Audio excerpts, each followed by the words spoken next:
Welcome, race fans, to a special event live here on Maconi Entertainment. It's the holiday season, and we hope that you are able to spend it with loved ones far and wide. Not only are the holidays a time for celebrating, but also a time for giving back, and that is exactly why we are here tonight. Thankful for beautiful virtual racetracks and competitors that fill the arena. Tonight is Saturday for the boys, benefiting Movember here in 2023. Strapping in are the racers right now to their NASCAR trucks, and they will take to the high banks of Daytona for 250 miles of racing action.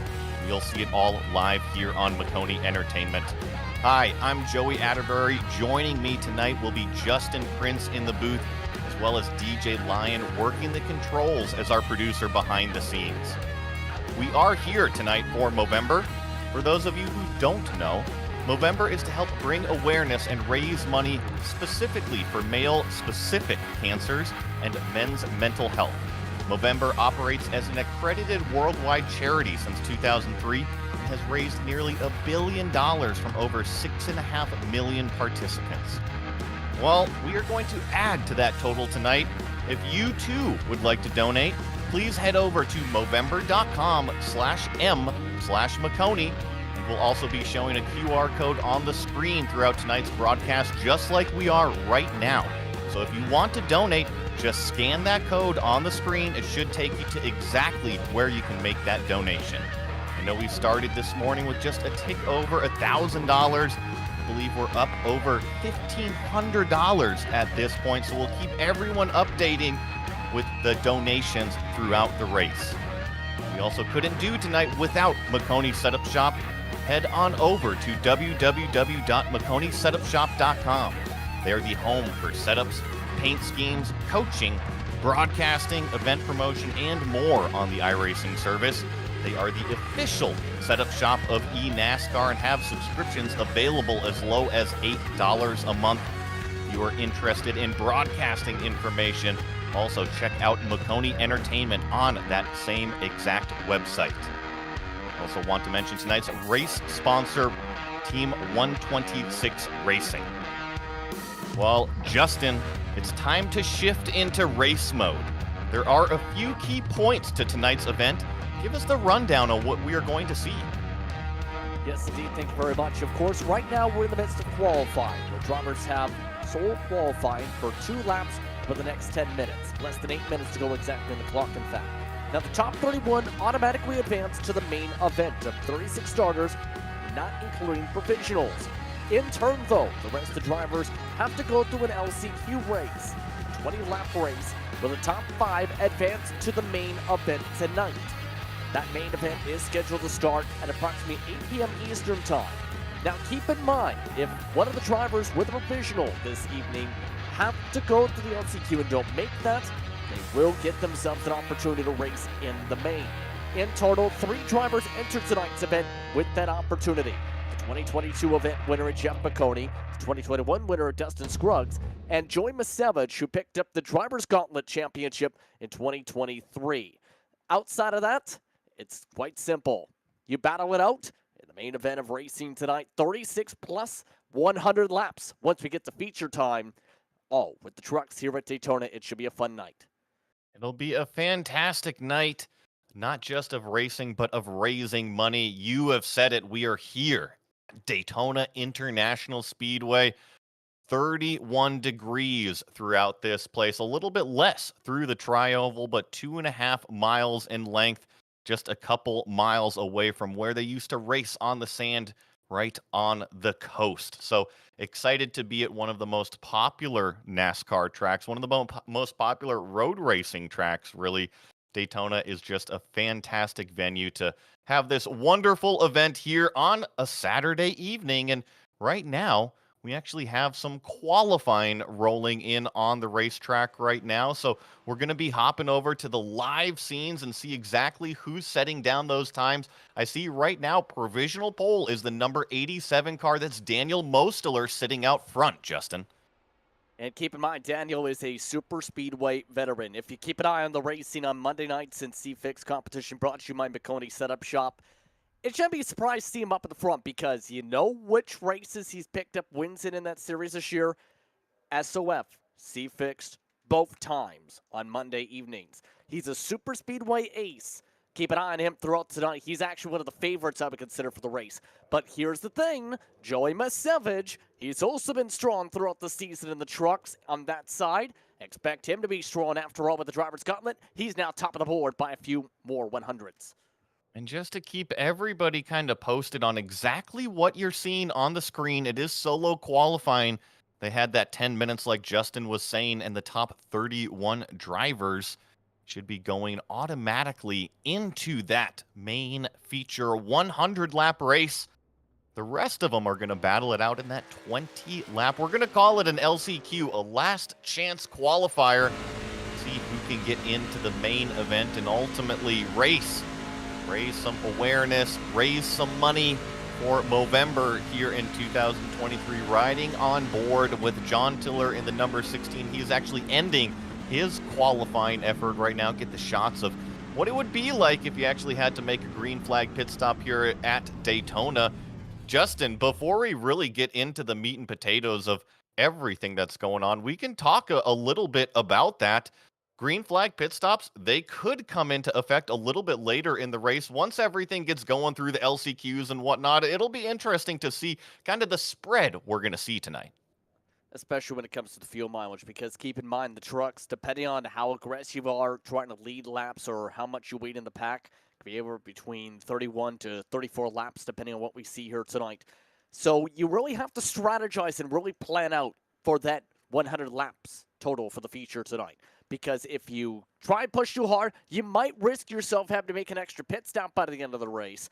If you're amongst those who have a game plan, who have some friends, you can plan things out. Now, keep in mind, there is a fast repair available with the fixed racing setup utilized tonight amongst that 250-mile race. But it's important to keep in mind, those pit stops going to be also critical to make sure if you want a shot, you keep yourself on the right strategy to make sure you have enough gas with the least amount of pit stops to win the race. And let's keep this graphic up right here because we're talking exactly what we're going to see in the feature. We will see just that 20 lap last chance qualifier once qualifying ends here in this session, but it's pretty cool. 100 laps. Justin, you were mentioning about 30 to 35 laps or so on a green flag stint.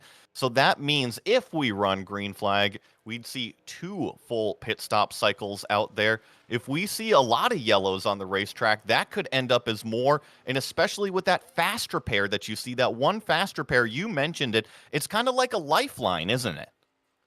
It's very much a lifeline, especially with what could happen in a big race like this. You don't want to be out on lap 3 in a charity race.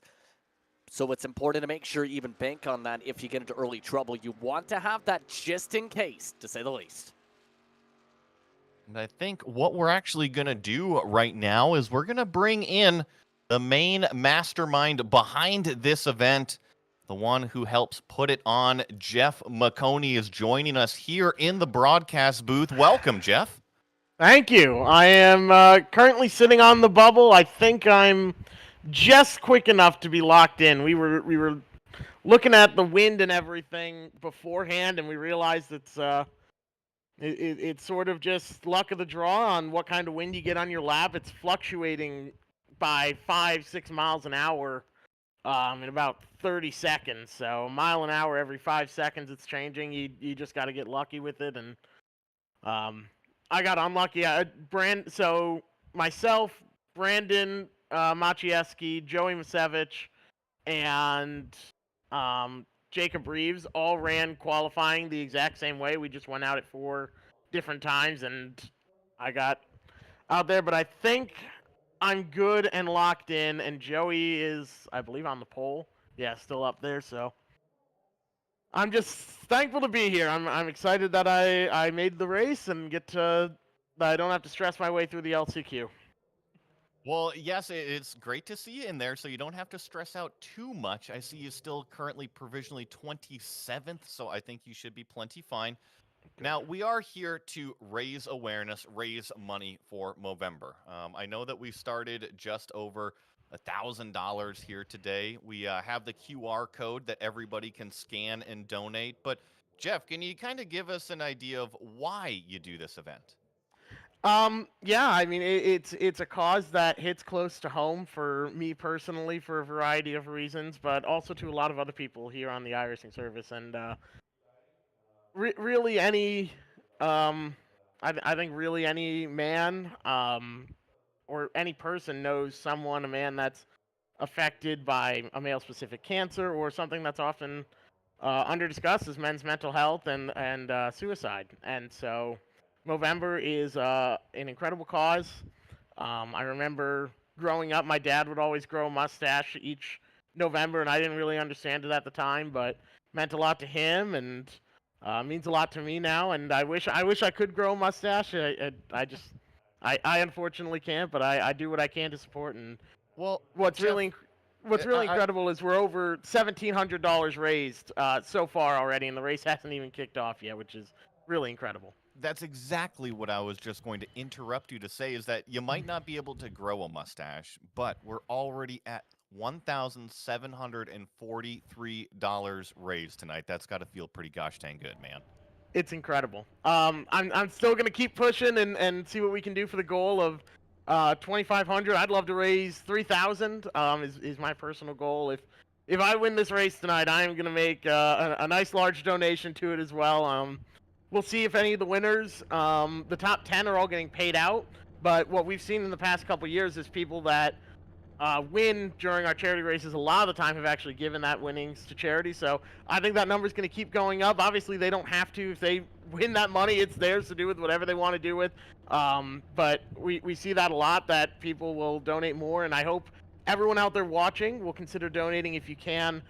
Scan the QR code, visit the link in the description of the video that you're watching at, and donate if you can. Movember is an incredible charity. They are really great people. I've gotten to work with them personally this year a lot, and work with their team, Jack, Max, everyone over there. Just really incredible people, and it means a lot to me, everyone that's donated, so thank you. If you're watching and would like to donate, be sure to visit the link down below or scan the QR code and donate whatever you can. It goes straight to Movember. We never touch it or anything like that. It is all going straight to Movember and the incredible work that they do. It's really special that we get to do this. Well, thank you, Mr. Maconi, for putting all of this on and letting us come and participate. And we'll be checking in on you throughout tonight. Thank you. I'm going to just try and play it safe. I got to thank everyone behind the scenes that helps make this possible, but especially everyone over at Movember. They sponsored me for this year, and so we got really cool, a really cool paint scheme matching with Joey Masevich. Hopefully he and I can win at the end. I'm going to be at the back, though. I'm telling you all now, I'm going to be at the back, playing it as safe as I can, and trying to keep the truck clean for the end. That's what won it for me last year, and I'm going to do the same again this year, I think. Well, good luck out there, Jeff. Like I said, we will check in with him throughout tonight's broadcast, and we actually got the last chance qualifier going out on their pace lap right now. I'm going to read out what the grid is. It is Austin Runkle that is currently your pole sitter in the number 18 car. Raymond Hanneman is going to be lined up alongside row number 1. Jason Allen in 3rd place. Vincent Cacciatore in 4th. Ian Humphreys in 5th. Kenneth Bartholomew in 6th. Brandon Evans is going to start out in 7th. Keep an eye on him. Corey Cook in 8th. Sean Boundy in 9th. John Moulars in 10th here, Justin. 11th spot tonight, Kevin Carlisle. Then it's Mason Dunn, our Mason Dunn specifically. Brian Chabowski, the Canadian, starts 13th. Ricky Marbury starts 14th. Go Spain, and only one driver didn't set a qualifying time. And the driver is still not on the starting grid. So Chi Cuba not able to make the start or the qualifying session for this evening. Again, the goal is simple. Top 5 transfer, and already all drivers with provisionals already locked in for the feature. That's all you got to do. It sounds so simple. Just be one of those top 5 trucks at the end of this 20 laps. But we see the pace car already dive off the racetrack. That means the number 18 truck, Austin Runkle, sees that green flag, and we are racing here on Maconi Entertainment. Saturday for the boys, benefiting Movember. Racing is on side by side as we enter turn number 1. It is a draft fest here at Daytona, and in these NASCAR trucks, it usually takes a full lap to get all the way up to speed in them. And this could be interesting because take a look up at the lap counter because something just got announced. Take a guess. Let's see here. This is very interesting. You are right. We should be racing 20 laps, but there is something that might have happened inadvertently on the admin session. Looks like we are only racing 3 laps here, so it's kind of an expedited green-white checker, Justin. Yeah, this is an interesting play. Just put that way. Again, how this essentially works is it's part of essentially how things break down the admin side, where you can essentially skip the heat process by essentially having a race distance like this. It's something that race events do. In this case, somebody forgot to automatically advance, and somebody just got spun. And thankfully for Ricky Barbary, the actual Coxie race may or may not still be happening in the next 2 minutes. Well, and you know, I want to think of this as maybe like a little extra appetizer, right? You sit down for your dinner and you maybe ordered an app, but then all of a sudden, like the shrimp cocktail comes out and you're like, hey, I didn't order this, but hey, we get 3 extra laps of racing right now. It's still the number 18 and the number 21 side by side as we get the white flag here. You said it, this doesn't really count for anything. None of the drivers are exactly advancing to the feature here.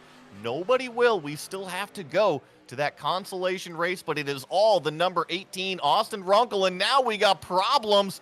A big-time wreck happening on the back straightaway. It's all the 18 and the 53 escaping. This is what happens when you have only 3 laps to battle with. Runkle trying to block the lanes. When does Humphreys go? Expect the move coming out of 4. Not a lot of time to time it. He's doing it early. See if he can side draft to the outside and actually get all the way up alongside. That's exactly the plan of Ian Humphreys. He is a nose ahead, and he will take the 3-lap checkered flag win that advances nobody.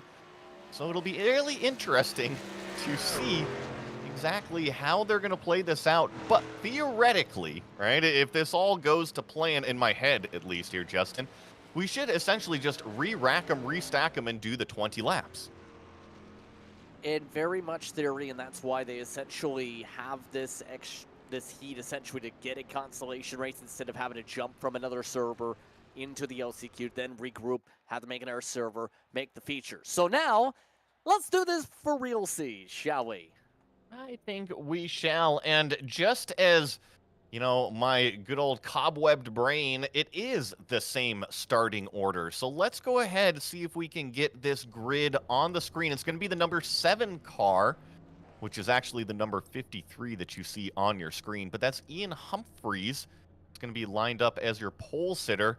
And Justin, correct me if I'm wrong, this actually isn't from qualifying. This is from the results we just saw. So it is a little bit bejumbled, but we will have 20 laps to then advance those guys into that feature. So Ian Humphreys, your pole sitter. Austin Runkle going to be lined up alongside of him on the front row. Brandon Evans in the number 41 car lined up 3rd. Then we have Mason Dunn in the 4th place position. Sean Boundy in 5th. Vincent Cacciatore in 6th. Corey Cook in 7th. Brian Sabelski in 8th, Raymond Hanneman in 9th, and Kevin Carlisle in 10th. Curtis Bain moved up to 11th in the span of a few laps. That got him up there. Amongst those who really dropped, though, is Kenneth Bartholomew. He was up in 6th from quality, but dropped the 6 spots in the course of 3 laps. Ricky Barbary starts 13th. Jason Allen, he's the one who first hurt by the starting order, essentially. He went from 3rd to 14th. 3 laps with the turnaround on the last lap. John Mullerts. And here's something that really helps him. How about the 47, Chikuba? He missed the start for what was essentially a 3-lap shootout. Guess what? He's made the grid for this one, which means Chikuba is still in the race. As we are along the back straightaway here, we're here tonight for Movember. If you would like to donate There's the QR code on the screen. Pull out your phone, scan that QR code. It'll take you exactly where you need to donate. We checked in. We were just shy of $1,750 when we started tonight's event, so can't wait to see what it is once the checkered flag falls. Checking in on a couple of these drivers. Sean Boundy giving us a nice video from his sim rig. And Justin, we saw 3 laps. It didn't really mean anything out there. 20 laps is still a very, very short amount of time around Daytona. Are you expecting more aggression like we just saw? On the last lap especially, but not as much as we've seen in the span of 3 laps. I think everyone was just saying, we have to go. It's 3 laps. Why not go for it? Now, you have to be smarter when you time it up. It should be interesting who works together here in the course of 20 laps. It's all about the buddy system, and now we are officially green flag racing for what is the last chance qualifier. Remember, the top 5 from here will be getting into that main event, so all you have to do is be in that lead group of cars. Don't get wrecked out. Don't be at the back. It sounds so simple, but yet everyone out here is striving to do the exact same thing. It is currently Ian Humphreys leading the way, accelerating on the bottom line of the racetrack, being pushed by Brandon Evans in the number 41 car. Then comes the outside lane. Austin Runkle, he lined up on the front row on that start. He slid back just a little bit, but he's getting help in the form of the number 27. That's Mason Dunn pushing. Keep in mind, Runkle looks solid in the early going in course of 3 laps, but now it's a matter of feeling out the course of 20 laps. Who's going to be able to move you forward? Who's going to be someone you can trust? Who's somebody you can be confident about holding respective lines here? Because if you have someone that is bombing around like we're seeing here up on the top line, you think through your mind, how am I going to give an air push to the back end of this truck? Do I go? Do I line this up later? Do I see what happens? There's so much feeling out when it comes to a situation like this over the course of 20 laps. And with these trucks specifically, they actually create a pretty big hole behind them, so the drafting effect is quite large. And what you were just saying is, where is the stability where I can go up and actually make that push? And I don't see any stability from that outside lane whatsoever. That number 18 truck is just kind of all over the place, but a little bit of a moment here in the tri-oval. So, Justin, if you don't have these trucks lined up perfectly on that bump, it can definitely turn a truck around or make them loose. I also think that the tri-oval, huge danger area that people don't think about. You can't push in either of those sections, whether it's the corners or the tri-oval, because if you push when you're essentially turning, it's so easy. And here we go. Yeah, the 3 car just got turned on the back straightaway there. Have to see exactly who that was. I believe that's Vincent Cacciatore in that number 3 car. He had help from another car, but we stay green flag on the racetrack. That's going to really sting for him, to say the very least, but there's a saying, you block, you pay. That time, not only was the outside essentially open, Kevin Carlisle, one of the SimCity racing machines, said, you know what, I'm going to take it 3 wide. And essentially, the 3 came up and turned himself across his nose. It's exactly what happened there, and it's the super speedway tax. It's tough because you have to be aggressive, right? You want to keep working your way forward in terms of that track position, but at the same time, you have to be safe, and at 100 and I'm checking 190 miles an hour is what the trucks are doing right now as they enter into turn 3. Those reactions have to be crazy fast. If you think you are clear and you are not, oh, it is going to be a bad day. That's an understatement, to say the very least. And to get back to the conversation about pushing, I argue it's not as simple as just slamming or pushing the truck in front of you. There's an aero bubble that we talk about so much when it comes to these trucks, where if you're able to just line it up perfectly in terms of how you have your throttle, but also how you line up the bumper, make sure it's square, you don't even need to make the contact. You just need to give some slight air push, like the outside line is doing right now. You slam draft, it's even slower than what they're doing up there to build up the momentum. If you don't time it up right, though, it can lead to a lot of chaos with how big these runs can be. And if you do try the slam draft too hard, that could also cause a spin around. And some calls over the radio just now. Some drivers behind Brandon Evans and company are saying, stop pushing. It's interesting. You know, I think it's going to be to each driver's prerogative to approach the race how they want to. Now, if you're going to get on the radio and tell somebody else how to drive, you know, I think that's some free advice that you might want to keep to yourself. Now, I understand being a little nervous if you see a car kind of wandering around out there. However, when we're talking about that number 41 car, Brandon Evans, if you are unaware of who Brandon Evans is, he's one of the most consistent, one of the fastest here on Maconi Entertainment, Maconi Setup Shop. So I think that I would put plenty trust in that driver right there, even though he might be wobbling around just a little bit. I think a lot of conversation more so is for the mid-pack because, oh, as there goes one driver dropping back into the wall. That's John Mullers, who went all over the track and up to the wall. Like you said, the 24, Mullers, John Mullers, and there was a little bit of a sketchy moment. I know you were watching it, Justin, as the 18 was also going by. I've picked out a couple numbers here that are a little bit wobbly-woobly to keep an eye on. The number 18 back in the pack, definitely one of them. As we watch the number 24 here, this is the car that got pushed out wide, but you were mentioning that bubble draft pushing that outside line, and now we are officially side by side for 5 rows deep, Justin. Now they form up a 6th row. It's like a pace slap at 185 miles an hour. About 13 drivers in this main pack, already quickly approaching the halfway point. And essentially when it's like this, you just have to maintain patience. And you also have to maintain your cool, because if you don't maintain that patience throughout the rest of the run, it's so easy to end up just destroying your race with one bad move, or better yet, destroying several other people's races here. But we'll say, keep an eye, especially I think on the 34, Sean Bounty. You were talking about some of the drivers with consistency. The 34 Bounty is amongst those who come from a series called Thunderclap, as well as from Good Vision Super Speedways. Guess who their points leader is? The 34. So he's amongst those really trying to expand out on the truck side, especially over the past few months in the midst of its offseason in respective leagues. And he's considered one of its most consistent and calmest drivers in situations just like this. You need to have a calm, level head if you want to go super speedway racing. It's really controlled aggression is the best way to put it. So you have to be patient with the cars moving around. You have to be willing to let some of those positions go, because it is all in the ebb and the flow.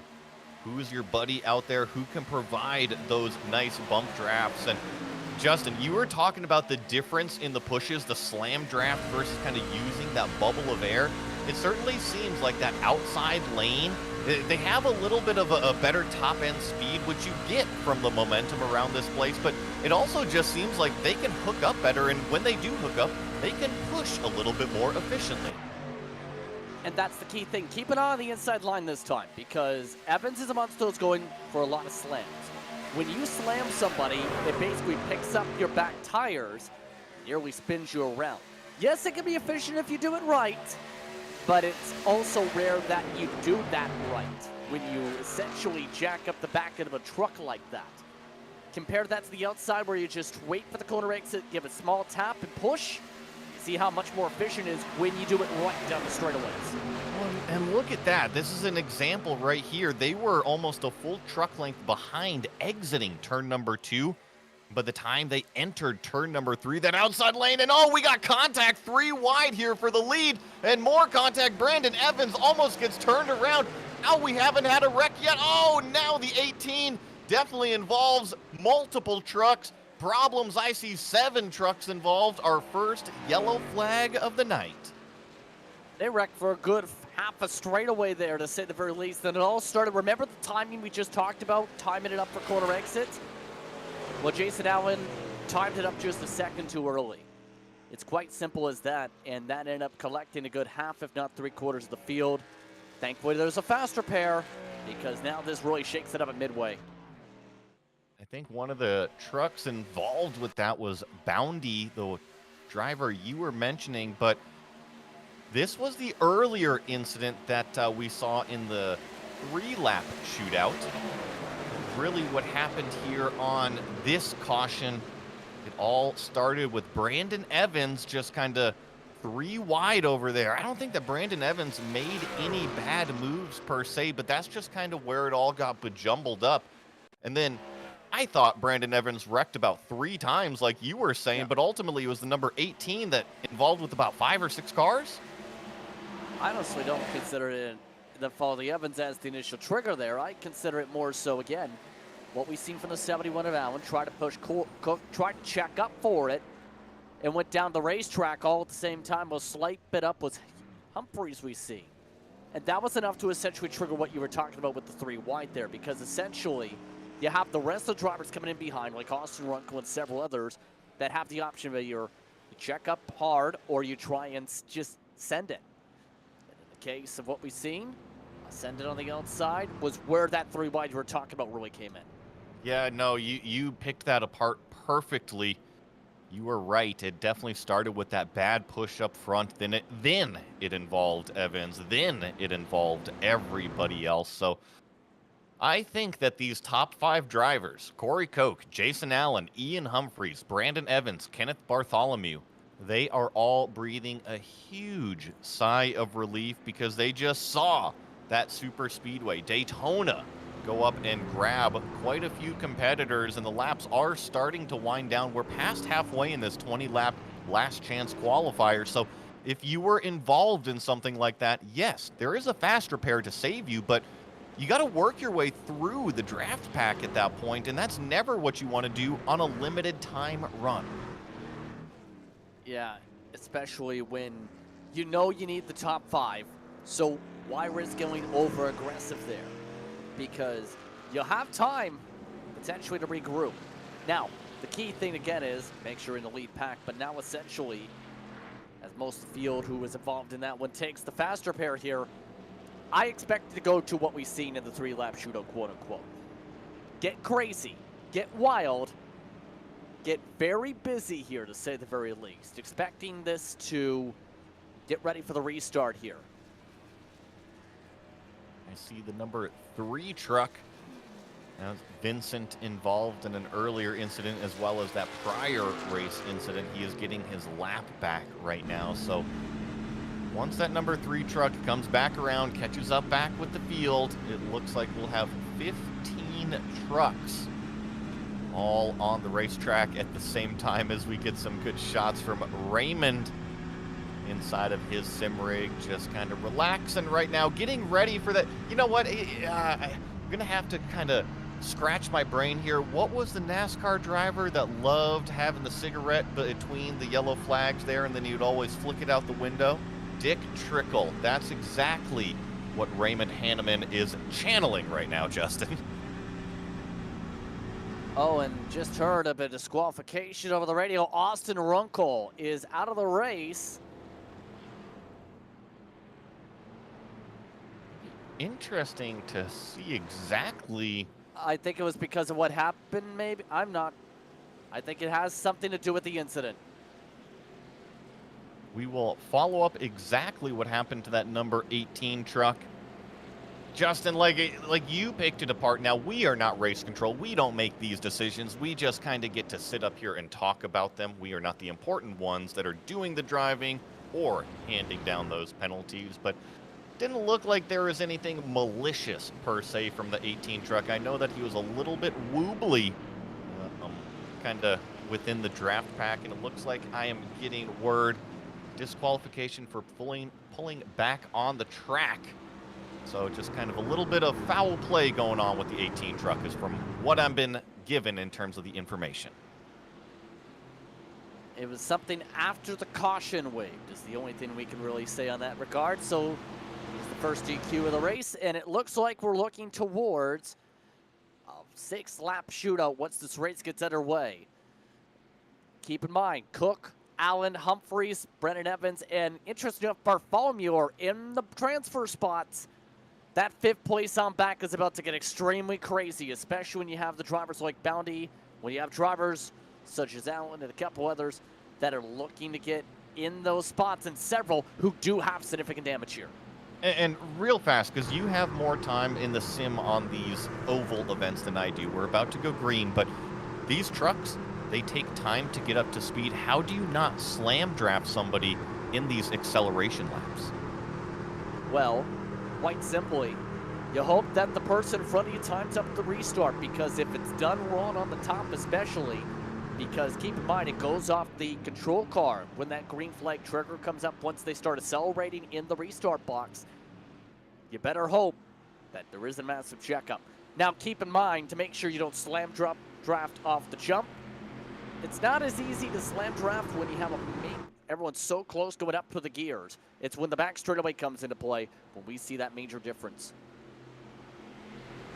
Will we see another yellow flag, or will we get 5 competitors advancing to tonight's main event? We are about to find out. Green flag in the air once again. It is all Jason Allen getting pushed along the top side from Brandon Evans. They instantly clear Corey Cook down below. Actually, Brandon Evans getting hung out to dry now on the top side. He's got to find a buddy. It looks like the 53 is now going to come up and help push there. It's all still coming down to this acceleration phase. Only 175 miles an hour, still getting there. Top 4 basically Maconi packed, whether on the factory team or whether amongst those who work through the setup side. Now it's the matter though of who gets that 5th spot to break that up, or better yet, who has a shot to battle for the win. Already drivers like Bounty look hungry. Brian Sabowski, wouldn't be surprised to see him shuffle with Bounty the way things are lining up here. That top line's got a lot of drivers coming up, 5 to go. 5 laps remaining in the last chance qualifier. Let's see who's going to advance their way through. It is side by side, 2 by 2 by 2, all the way throughout the entire 14-car field right now. Jason Allen currently leading the way on that yellow line. I don't think that he is going to separate off of that low line whatsoever. That's where he is going to put his truck for the rest of tonight. Yeah, wouldn't be surprised to see him not move as long as it doesn't cost him too many spots. He's right where he needs to be, Allen is right now. He's lucky to still be up front after the contact, yes. But he's been amongst those have proven he's comfortable with the draft. Now keep an eye though on that top. Humphreys has been working with Evans this whole time. It might go down towards Evans or Allen for this win the way it's shaping up here. And remember, it's really been Brandon Evans that's been doing the pushing. He hasn't been the one that's on the receiving end, so it's a little bit different. And now we're starting to get these 2 truck tandems. It is Jason Allen, Corey Cook down on that low side, Brandon Evans and Ian Humphrey on the top side. And just like we saw earlier, that top lane, a little bit more momentum, a little bit more top speed down the straightaways, but here in turns 3 and 4, you see that low lane really start to inch its way forward. Brandon Evans doing everything that he can in that red truck, try to squeeze down to that low lane, get whatever side draft he can, try to steal away the lead, but it's still Jason Allen out front starting lap 18 of 23 laps remaining. Not liking what I'm seeing though from Mason Dunn, because he's trying to push the pusher. When you have a 3-truck grouping, that's not a good recipe, because with the Cup car, you can do a 3-car draft tandem, because that's what is honestly the preference. When you try and push the push with the truck, you spin somebody. Speaking of spins, there goes one. Yeah, I see. Now we got multiple trucks involved a little bit further back. I think that's pretty much from 8th place on down, and it will bring out a yellow flag. We're going to have a green-white checker potentially to settle this last chance qualifier. That's absolutely huge. To say the very least, expect a crazy finish. But quite simply, I know there's a lot of discussion from some of the drivers over holding lines, but essentially you have to go for it. And I think Gordon Splain tried to go for it in a hold that was 2.5 lanes wide. Seen lane open middle. Problem is, driver to the inside, John Mallertz tried to shut the door with someone already there. And this was definitely further back in the field. I want to say probably 9th place or so. So just kind of scrapping it out. All these drivers were trying to kind of reach up there for that top 5 advancement spot, but they were really scrapping it out in kind of what I call the dirty end of the field. And trust me, folks, when you think the racing is hardest at the front, you actually look in the middle of the pack. That's where all the dirty areas, that's where all the racers are kind of fighting for every single inch of it. It can get really messy and really busy back there in that area. At the same time, though, the argument is for Gordon Spillane, he was going for it. And do you blame him for going for it? Do you want to be in 9th or 10th or 11th with 2 laps to go, let alone a lap to go? The answer is obviously no. It's very unlikely you get up there. For Gordon Spillane, he had to go for it. Gordon Spain should say. I agree. And I think that if you aren't trying to get up there, you're not really here for the right reasons, right? We're all here to race. It's just a management of that risk versus reward. Is that risk and that move going to bring out a yellow flag, going to wreck you? Can you make it cleanly? And of course, it's not always up to you completely. You have to trust all of your fellow racers, all of the competitors out there on the racetrack, and that move that is perfect in your head, it might come to a crashing end that could not be your fault at all. But one thing here is for sure, green-white checkered attempt number 1. We do have 3 attempts here to settle this thing tonight. Basically, this is overtime. We are already on lap 20, so hopefully these trucks have enough fuel in them. They are a fixed setup, so they shouldn't be able to take any of the fuel out. They should be able to make it just fine. However, what we're going to do is we're going to take the green flag, come racing by the white flag the next time by, and if we make it to the white flag, then the next flag will settle that race victory. And being that we have 100 laps still to go here, I would expect that these guys probably want to get to racing. And honestly, I think if you're amongst the top 2 spots, if not top 3, you're fairly comfortable.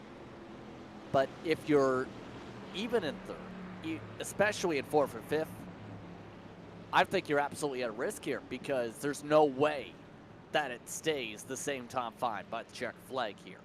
Because we already have made it clear with what's been noted here. Drivers are not afraid to take a 3 wide now. You have to go 3 wide essentially if you want to try and make up the ground. So a lot of these drivers are going to find out who their true friends are. And a lot of these drivers are just going to try and ride along and figure out the right line to make sure they advance by the end of that checker flag here. Brian Sabelski is going to be in the most pressure-filled spot on this restart, though. On the bubble, I don't know if that's going to happen here with everybody except for one still having a shot. Well, and let's talk about that position, that bubble position. Because if you're in 5th, that means you're that first car that is left out of that tandem draft, right? And if you're not in that tandem draft, you were mentioning how dangerous that really is to be that 3rd car pushing that 2-car tandem. It can really cause a lot of problems. So if you are Brian Sabelski in that 5th place position, how do you approach this? Do you get up there and really start pushing? Do you kind of move defensive with the other cars on the racetrack? It'll be really, really interesting to see how all of these drivers are going to play this green-white checker. Honestly, based on what we've seen on the last restart, I think he needs to get up to the top immediately. You can't just stay on the bottom here, because if you're on the bottom, corner exit, down to the final lap, you're likely getting passed by that top line because of how quick the middle line is down the straightaways. So expect Sabelski to try and find a way to shuffle up top and fast. If he gets pinched, it's all over the place for 5th on back. As we saw from our little shrimp cocktail appetizer earlier, on the back straightaway, this can turn into just, a 2-truck race instantly if the big one happens after the white flag. So, gonna have to kind of see, be patient if we even make it there. The pace car is in turn number 3 right now. Brandon Evans, he is that red and black truck on the bottom lane. Jason Allen, that is the black and neon yellow truck on the top lane. Those are your top 2. You're about to go green flag racing once again. The pace car is officially off of the racetrack. Barney waiting patiently as the drivers enter the restart zone, and a huge jump for that number 41 truck of Brandon Evans. Is it too big of a jump? He doesn't have anybody out there to help push him. Thankfully, all these trucks are still getting up to speed, but watch out for Jason Cook. He's got a huge head of steam. Able to quickly gather up. That was a big jump. Yes, it could have went very bad very quickly. There's that top four settled in. There's the worry, though, for the 85. Spelski already pinched. Here comes Sean Bounty in the transfer.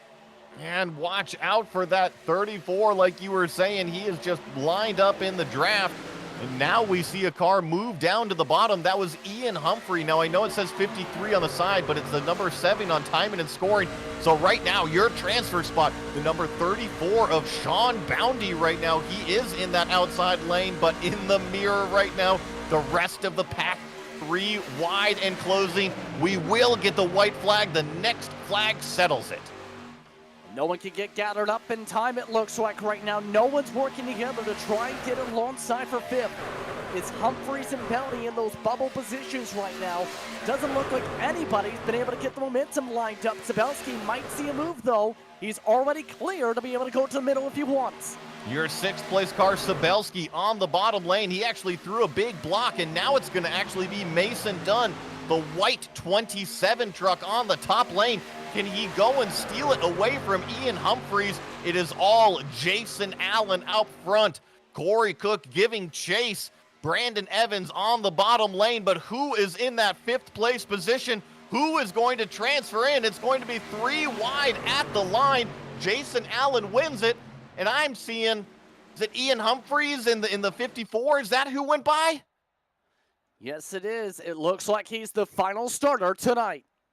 Awesome stuff. That was 3 wide for the finish here of the last chance qualifier.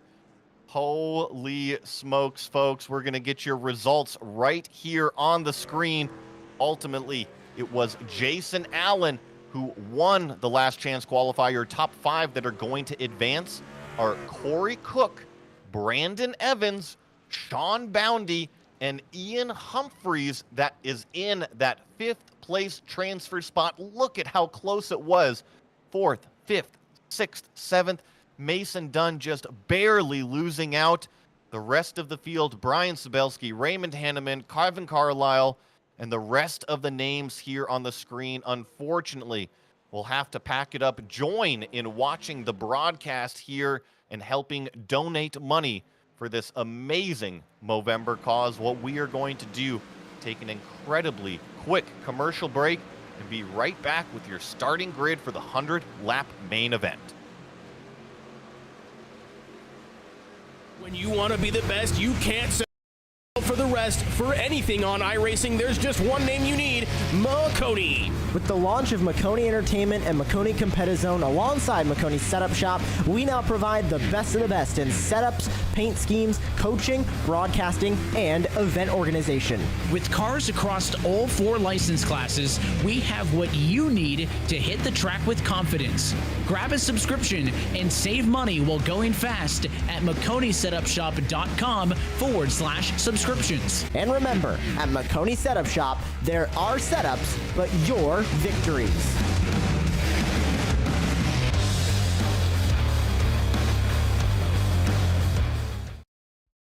Racing isn't easy, but experiencing it is. iRacing puts you in the driver's seat with the industry's leading sim racing game. Drive on laser scan replicas of the greatest racing circuits from around the world. Go head-to-head against other drivers chosen by skill-based matchmaking to ensure competitive racing at every level. Compete across all your favorite series. In officially licensed cars, engineered to deliver the most accurate driving experience possible.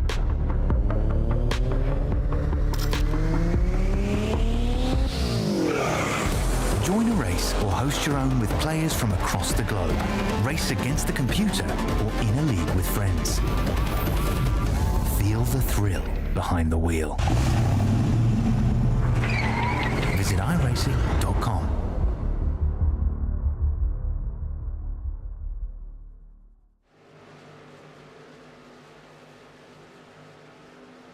we had the free little appetizer 3-lap race. Then we got the party size mozzarella sticks to the table.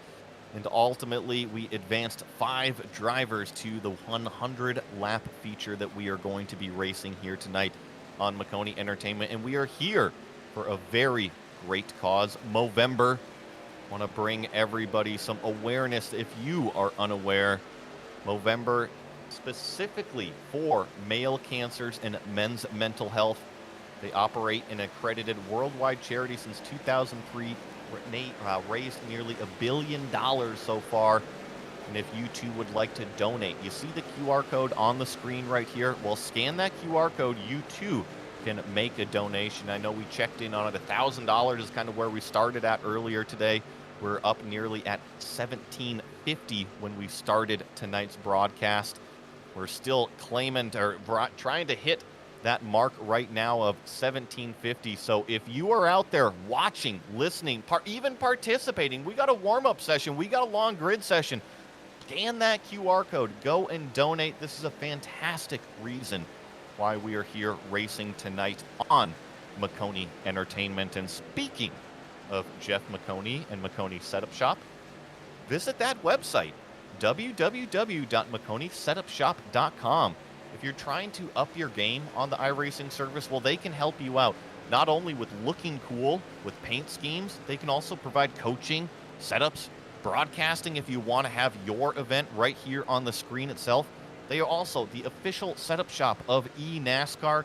They have subscriptions available as low as $8 a month. So if you are trying to up your game on the iRacing service, go to www.maconisetupshop.com. They can help you out with that. Or if you're just trying to look to have your event race broadcast here to share it with your fans, your friends, well, guess what? That same exact website can take care of all of your needs here on the iRacing service. And Justin, we've got our grid lined up. That means the warm-up is officially done. Joey Masevich, the number 64 truck, he is going to be lined up as your pole sitter. Joining him on the front row is going to be Daniel Mosteler in the number 87 car. On the second row will be Mark Hanna in the number 45 truck. Caleb Bryan lined up 4th. Brad Patton is going to be starting off in the 5th position in his number 1 truck.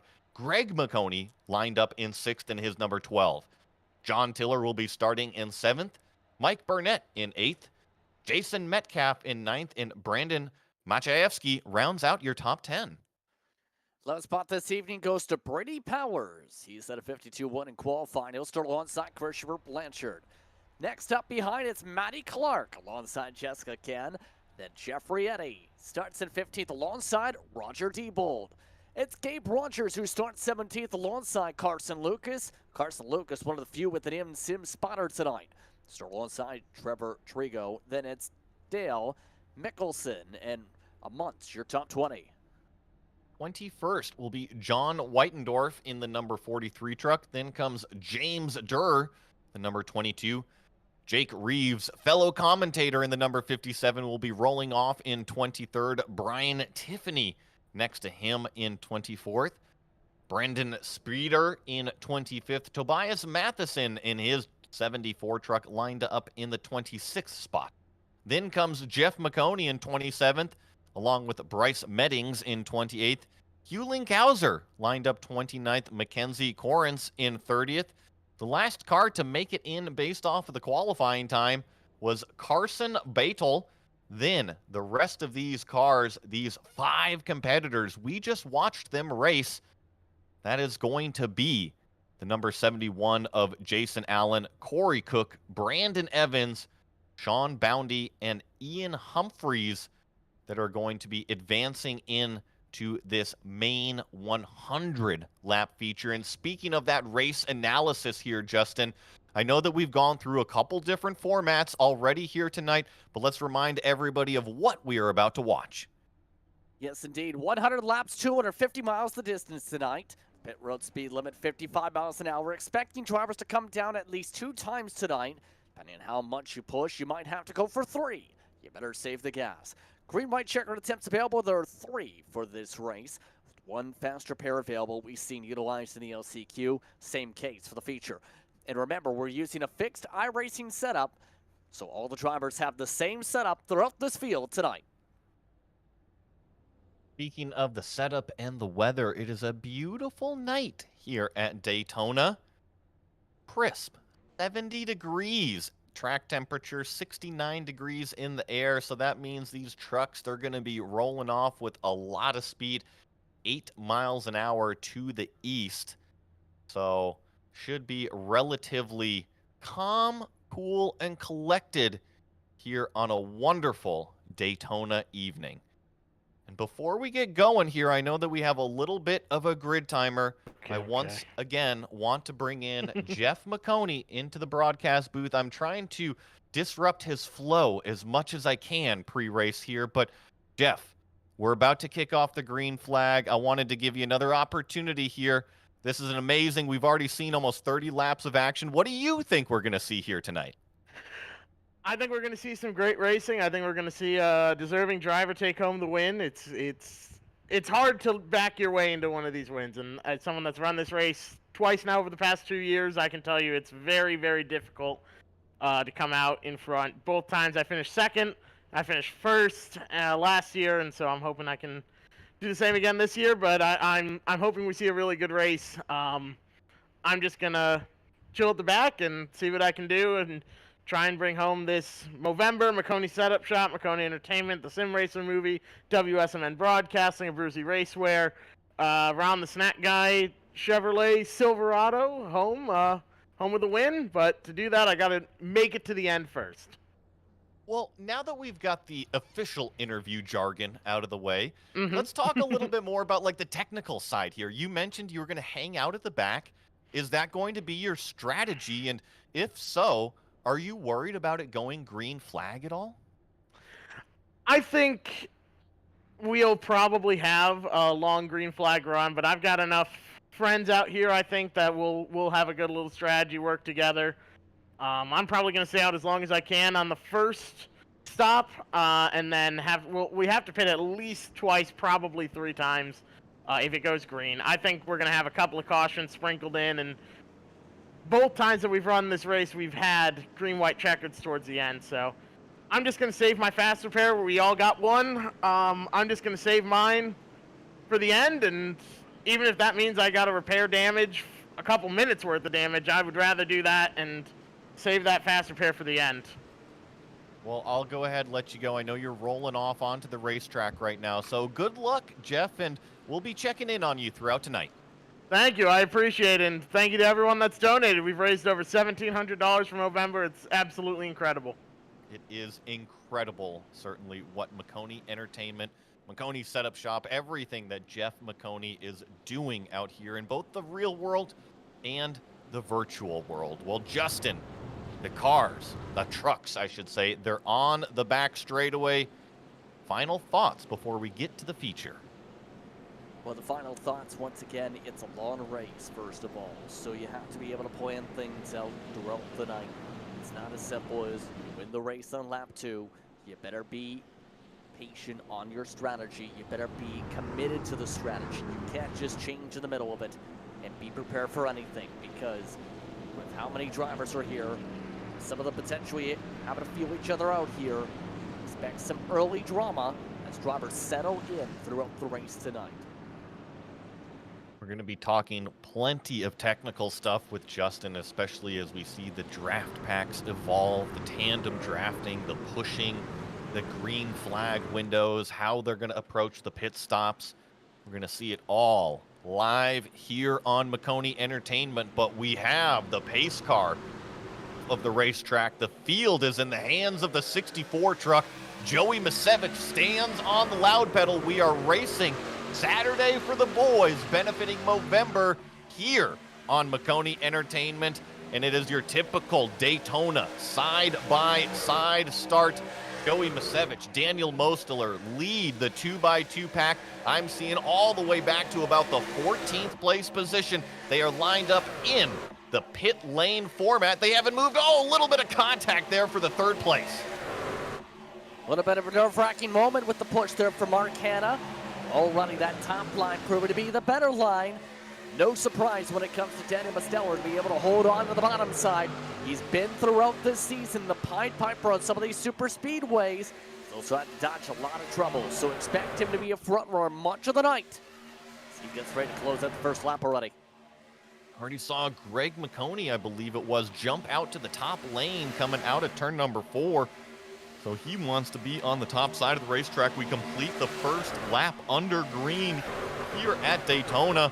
So we officially are underway. I want to thank everybody tonight for coming out here, watching, participating, helping out in any way, shape, or form, raising a ton of money for a great cause.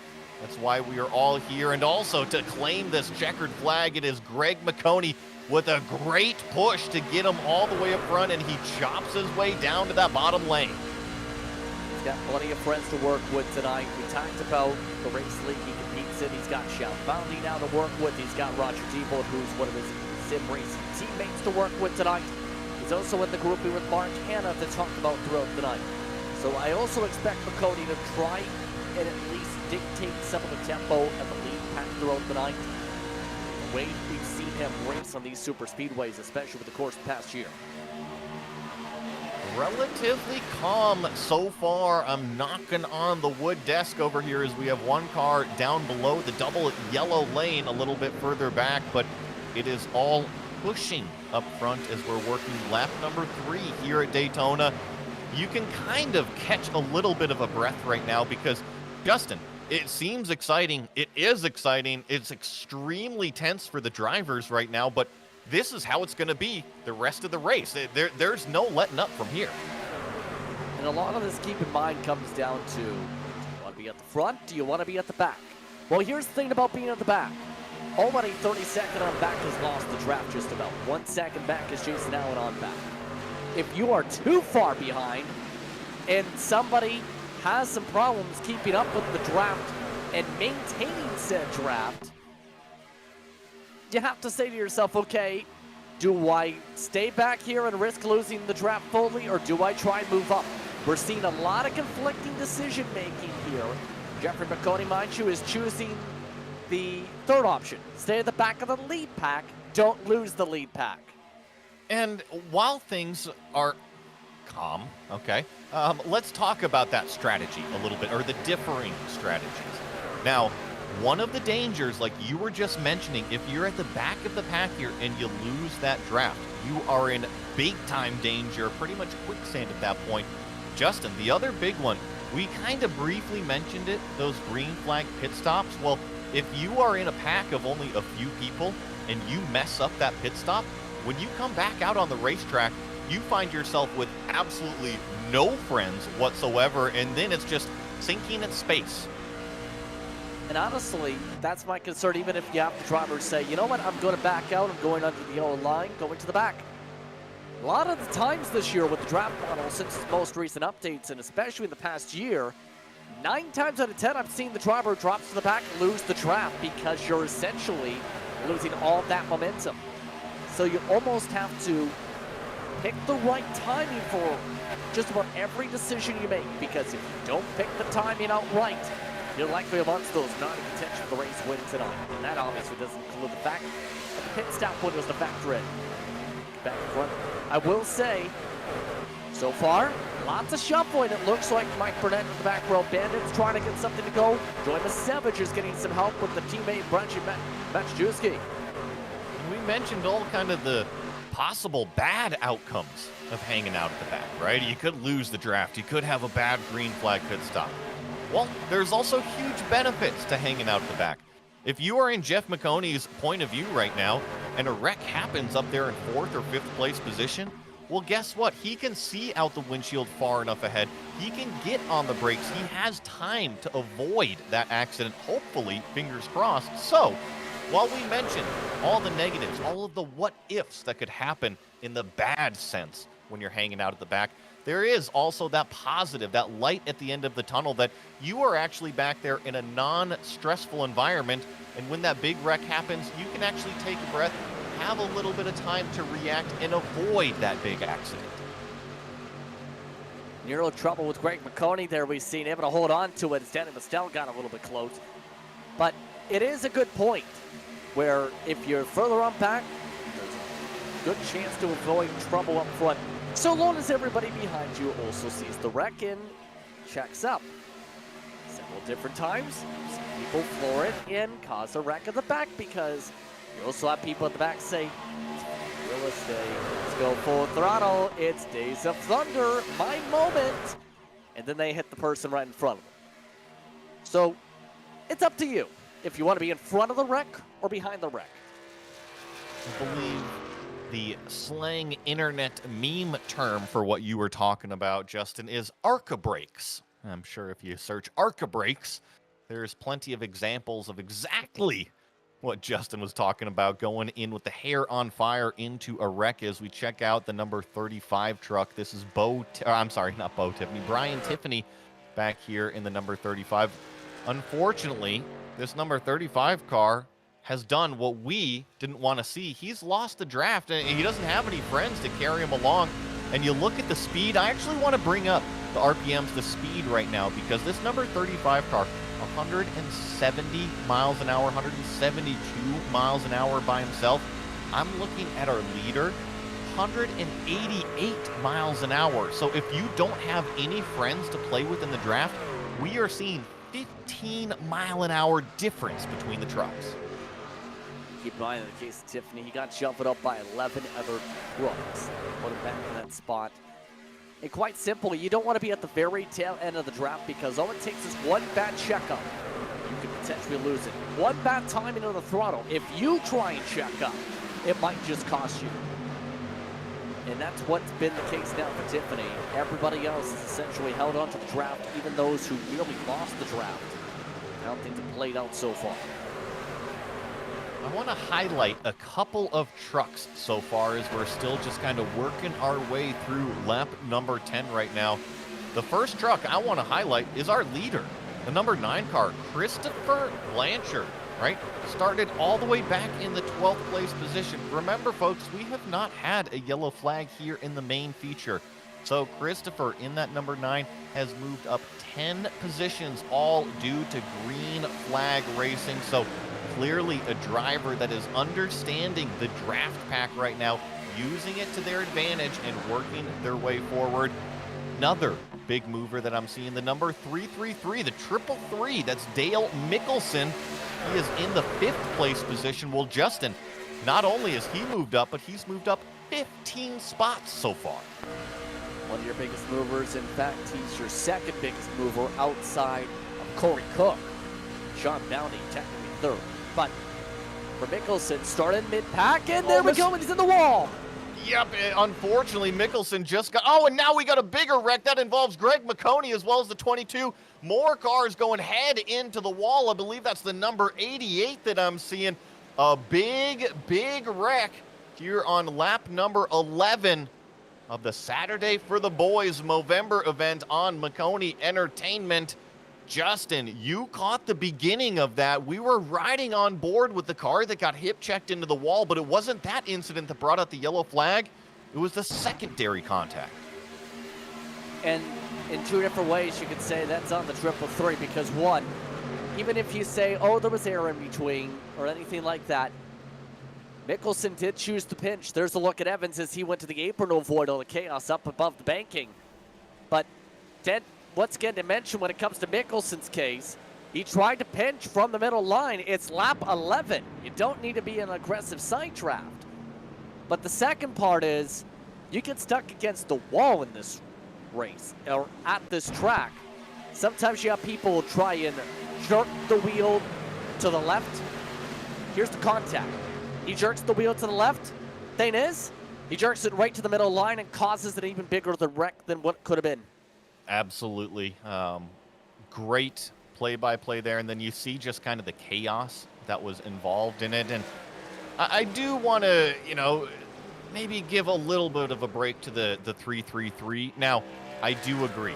He went down and made contact with Joey Masevich on that bottom lane. That's what kicked all of this off, is that he went down there. He was not clear. He got door slammed up the racetrack into the wall.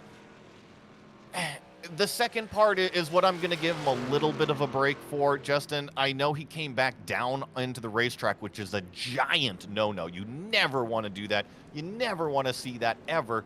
However, in iRacing, it can be difficult. That car can kind of glue itself to the wall sometimes.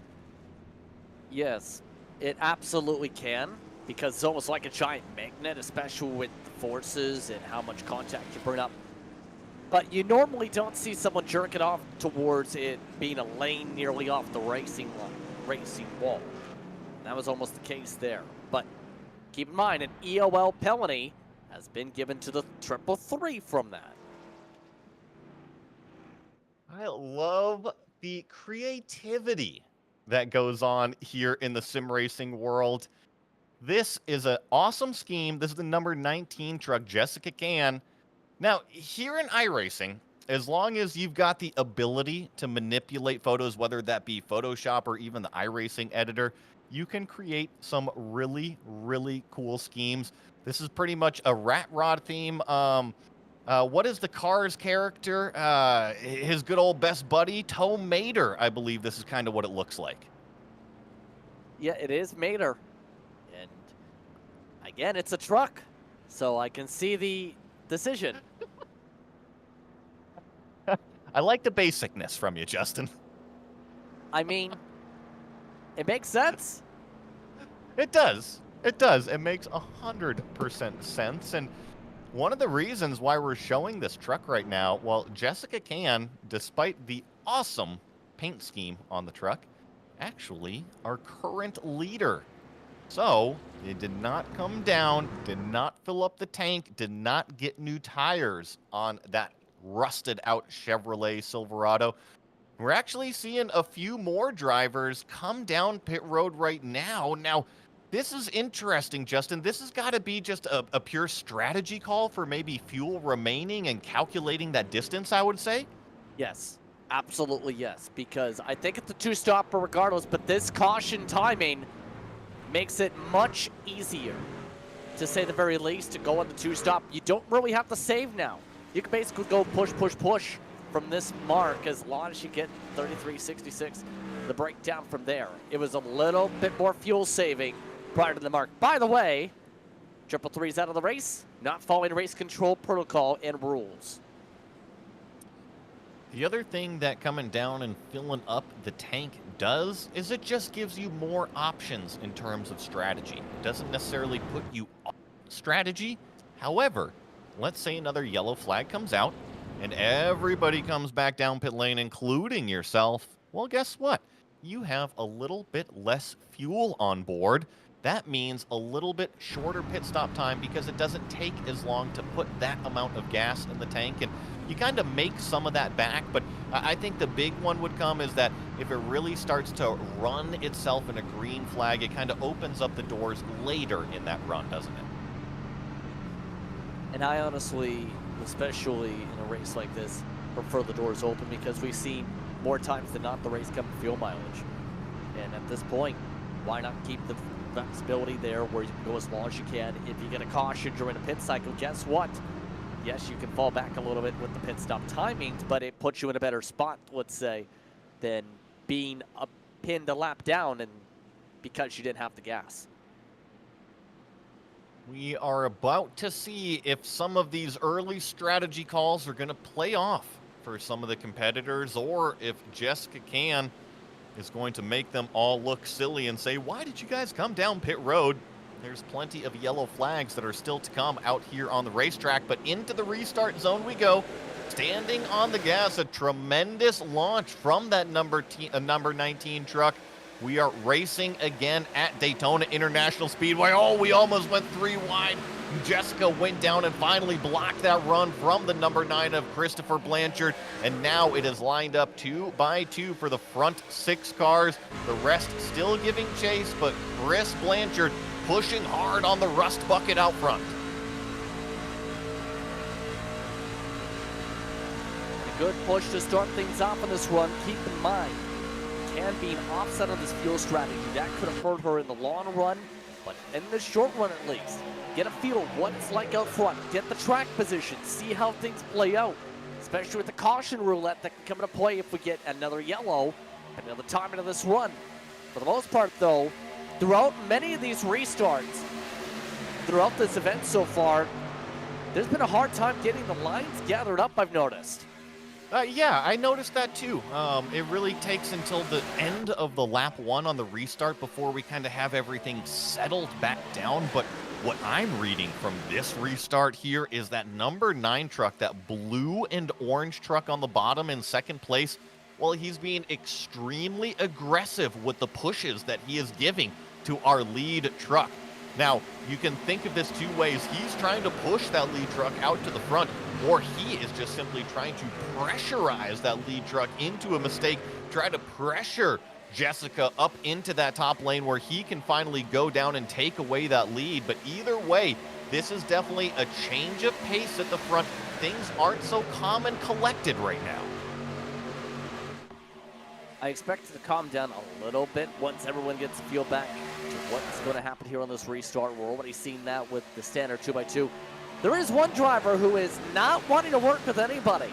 Brad Patton has gained about 10 spots the past 2 laps. He just shuffled out one of his teammates from Maconi setup shop, and he's now trying to get the top line going. He's taken several drivers 3 wide to get up to the front. Yeah, Brad is one of those drivers working that top lane. Another driver that's working the top lane, well, it was our last chance qualifier winner, Jason Allen. And guess what? He has worked his way all the way from the back of this field, started in 32nd as we get the shot of 3 wide with that number 7 truck, working his way around the outside. But Jason Allen, that winner of the LCQ, already collected a checkered flag here tonight, so he knows how to get to the finish first. Now finds himself in some clean air in that top lane. Unso's able to pick up some ground, especially with the timing of things, but there's that top line, that third line coming up. Looks like Corey Cook feels comfortable to work with Patton. Just like that, that top line's completely died off, so there goes that opportunity. They settle back into that 2x2 stance, if you will. I think the more aggressive trucks are definitely lining up on that outside lane. I mentioned the number 9 truck was being really aggressive on that restart, but ever since, it seems like things have calmed down. Oh, just a little bit of door banging up front. That's going to open that bottom lane. Jessica hanging on to the car, a little bit more wiggling. Now turns Jason Allen. We have a big one in front of the field. Oh boy, check up, check up. And a great job by the back half of the field to be able to check up for the most part there. That could have been much more bigger with everyone being at full field, at full speed ahead. That was the front of the field. We saw the 3 wide moment on the exit of the tri-oval. They were trying to get it settled back down. It was Jason Allen, I believe. It was also the number 19 of Jessica Can that was still up there. Just a lot of jostling, a lot of movement going on in the front of the pack early on in this race here. This is where we see 3 wide, almost even 4 wide. That truck on the bottom gets a little bit wiggly. And then, Justin, you've been so good at picking these apart. Did the 9 truck end up getting into Jessica at all? But at that point, everybody was just kind of fending for themselves. Again, more came out of the tri-oval when they initially made contact, Allen and Cam did. And if anything, Can started washing up after the initial block attempt, made contact. She was already a lane up the middle line, but after that, didn't get to the old line, didn't seal it down. In turn, that's enough to stack things up. And all it takes sometimes is one driver to miss the bottom even by a quarter lane. Ends up being a big thing. One thing I will say, she said most people checked up in time.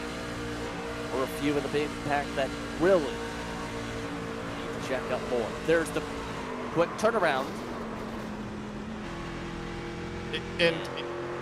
So, I want to talk about what you just said, the checking up part, right? Because it is important. You don't want to take people out of the race. I want to actually draw our attention to the 04 of Hewling Kauser on that replay. I know we still got the lights on, and I hate doing this, but if we can get a replay as the trucks are coming down pit road of Hewling Kauser, we saw Brandon Evans do this, Justin. He goes from the top lane He realizes he's clear down low. Look at what he does. He hooks it hard left just to avoid the wreck. And takes it to the grass, in fact.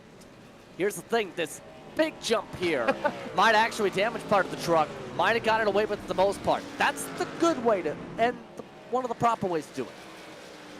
You mentioned wanting to bring attention to one truck. There is a wrong way to do it. If we can look at the 39 truck, as the pit stops come to a close here, of Brendan Spreeder. There is a lot to say, and there is a lot of chatter about investing in brake pedals. He's right now amongst those that picked up some track position from that, but look at this. He's right now amongst those leading the single file past the pack. You said about the further back you go, the more you respond. Well,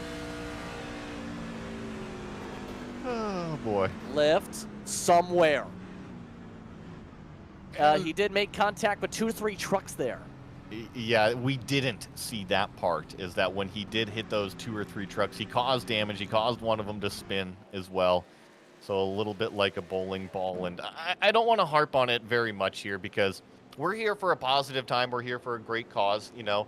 But I do think in the virtual world, the safety aspect kind of gets lost. And so charging in there 3-4 wide in your basement doesn't feel dangerous.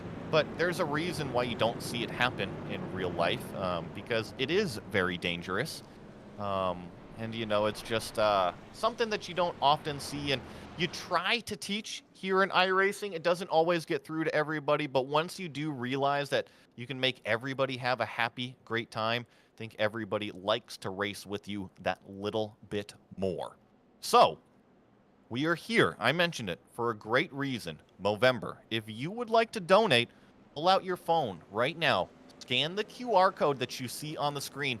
Please put us over $1,750 raised for the night.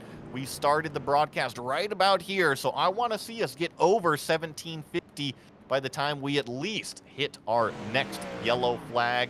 We're going to have to see if that actually happens or not. But Justin, we've seen a few yellow flags. We're not even a quarter of the way through the race yet.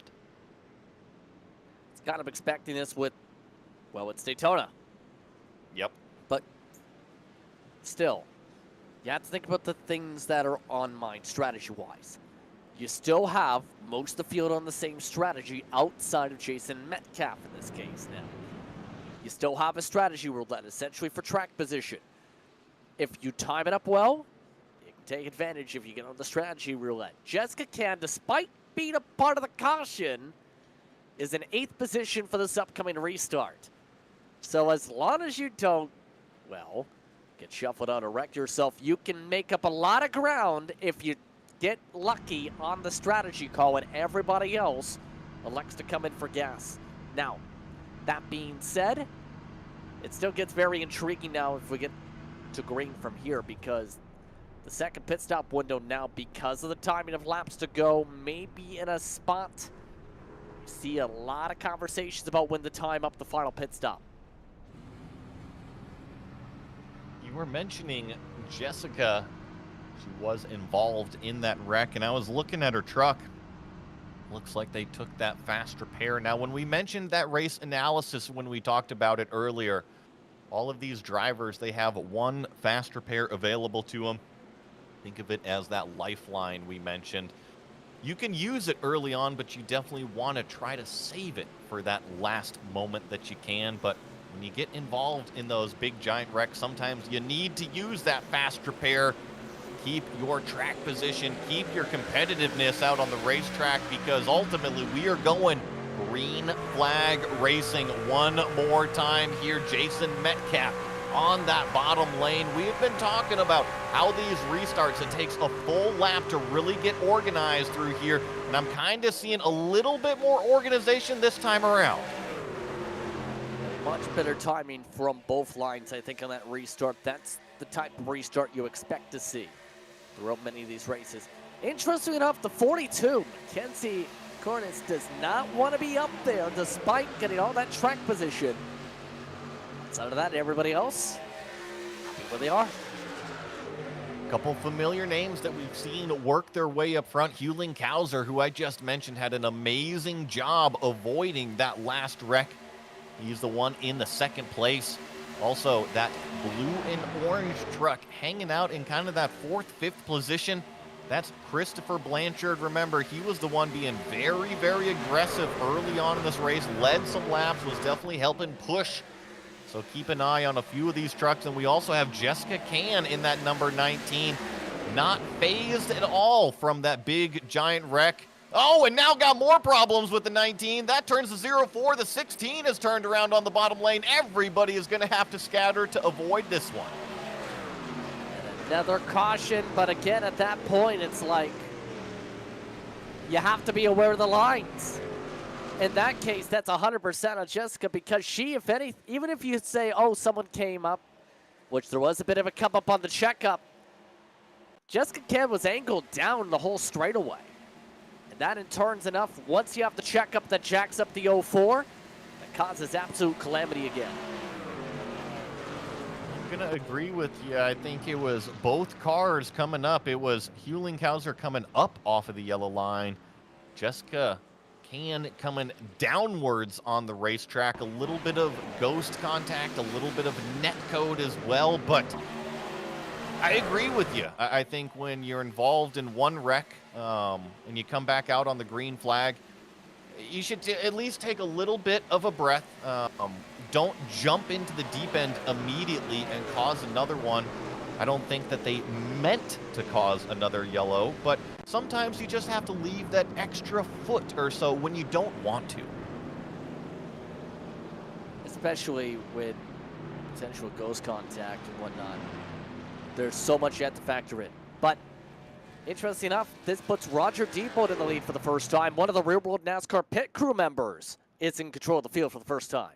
Awesome to see that crossover from the real world into the virtual world. Roger Diebold driving this number 38 truck. See if anybody is going to come down and take any bites down pit road. Yes, Roger is going to lead quite a few of these competitors down that pit road. It'll be interesting here. We've been seeing varying different strategies. I'm actually focusing a little bit further in the back of the pack. You were mentioning kind of the trouble that the previous yellow causes. Now, does this open the door for that problem earlier? There is the potential possibility, depending on what happens here. It is a solid offset of only a few laps between most of the drivers, outside of Metcalf, who stays out for a second straight time. But for everybody else, just playing the careful game, because based on what we've seen, it's going to be tricky to get to a green flag pit stop. And I think that's why so many drivers are saying, let's come down, top off, maybe stay towards the back, wait to see what happens, then try and make some charges later on and go from there. I have to give style points to Hewling Kauser as he just exited his pit stall.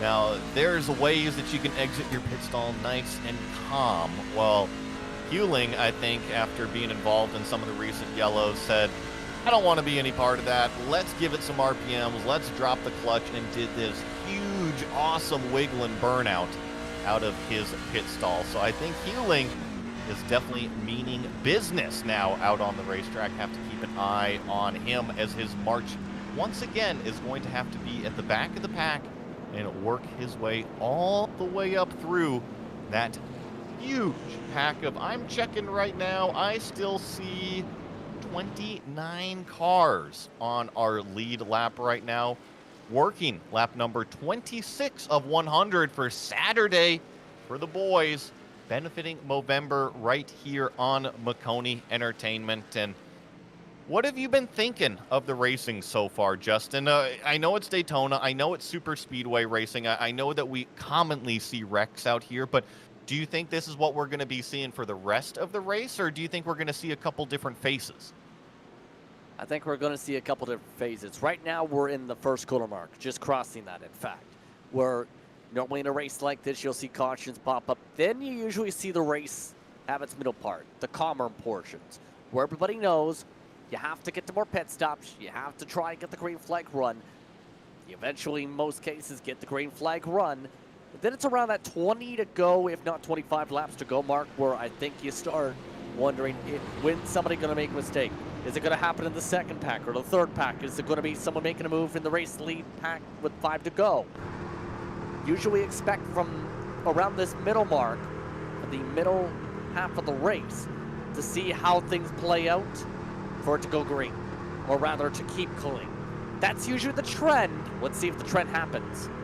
I like to call it the meat and potatoes section of the race. Like you were saying, kind of phase one, already gone, right? We're a quarter of the way through this thing, and you're right. I think it's time to kind of settle things down and eat the main course, if you will. Now, if this middle section of the race does not go well, does not go smoothly, it stays choppy, well then I think we get a total different mental state from the drivers up front especially, because at that point, they're not here racing anymore. It's just so start and stop, and that can really play with a driver's kind of mental preparedness, their fatigue that they're seeing on the racetrack, the moves that they go for, the moves that they don't go for. So I think right now, this green flag run might dictate a little bit of some of how these drivers are feeling inside of the race car. And the lights are out on our Mustang pace car, which means coming to lap number 28, we will be getting green flag racing one more time. Jason Metcalf, who did not come down pit road the last 2 times, he is your leader. In that black, white, and red number 29 truck, he stands as we accelerate up through the gears. Some contact a little bit further back. Some cars go down onto the apron just in case there's any stack up whatsoever. Saw Hewling Kauser be one of those cars. A little bit more organization towards the front, but it's once again Jessica Can in that outside lane being pushed by Brandon Maciejewski behind the front 2, Jason Metcalf and Christopher Blanchard. That could have been much worse in terms of the check-up effect, to say the very least. The several way drop back. Look who's up front, though. Jessica Can. You have to choose a lane, though. She turns another truck. And it just, another big giant one. Brandon Evans involved in this one. More trucks turned around. I don't like pointing the finger at all, but when you are involved in 3 wrecks in 3 outlaps, you have to just kind of learn a little bit from each one of these mistakes. And once again, Justin, it just looked like a truck that wasn't holding its lane. That's exactly what went through my mind. The past 2 incidents, believe, were ruled as racing incidents. That one, that was just quite simply, choose a lane. Here, stay up top or go to the bottom. You had an option. Metcalf basically said, let's go to the bottom. At the same time, Can also was trying to essentially play middle lane and bottom lane at the same time. Metcalf has to come up before that yellow line towards turn 3. You can't just pinch someone below the yellow line and say, whoopsie daisy. And I think what Jessica did wasn't necessarily wrong, but the timing that she did was incredibly wrong. Now, her moving down the racetrack, she's allowed to do that, but you can't move down the racetrack when there's already a truck down there. So the move simply came too late. And that's exactly what caused it. And you have to stand up and sometimes take fault for it. It's all part of the learning process out here. And unfortunately, just the block, it came too late from that number, and it just caused another yellow flag. We're going to get a couple of the trucks down pit road, but what we are going to do is we're going to take a quick break, be right back with more green flag action and donations for Saturday for the Boys here on Maconi Entertainment. Racing isn't easy, but experiencing it is. iRacing puts you in the driver's seat with the industry's leading sim racing game. Drive on laser scan replicas of the greatest racing circuits from around the world. Go head-to-head against other drivers chosen by skill-based matchmaking to ensure competitive racing at every level. Compete across all your favorite series. In officially licensed cars, engineered to deliver the most accurate driving experience possible.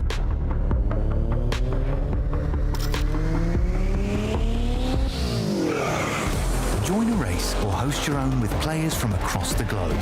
Race against the computer or in a league with friends. Feel the thrill behind the wheel. Visit iRacing.com. When you want to be the best, you can't settle for the rest. For anything on iRacing, there's just one name you need, Maconi. With the launch of Maconi Entertainment and Maconi Competizone alongside Maconi Setup Shop, we now provide the best of the best in setups, paint schemes, coaching, broadcasting, and event organization. With cars across all 4 license classes, we have what you need to hit the track with confidence. Grab a subscription and save money while going fast at MaconiSetupShop.com/subscriptions. And remember, at Maconi Setup Shop, there are setups, but your victories.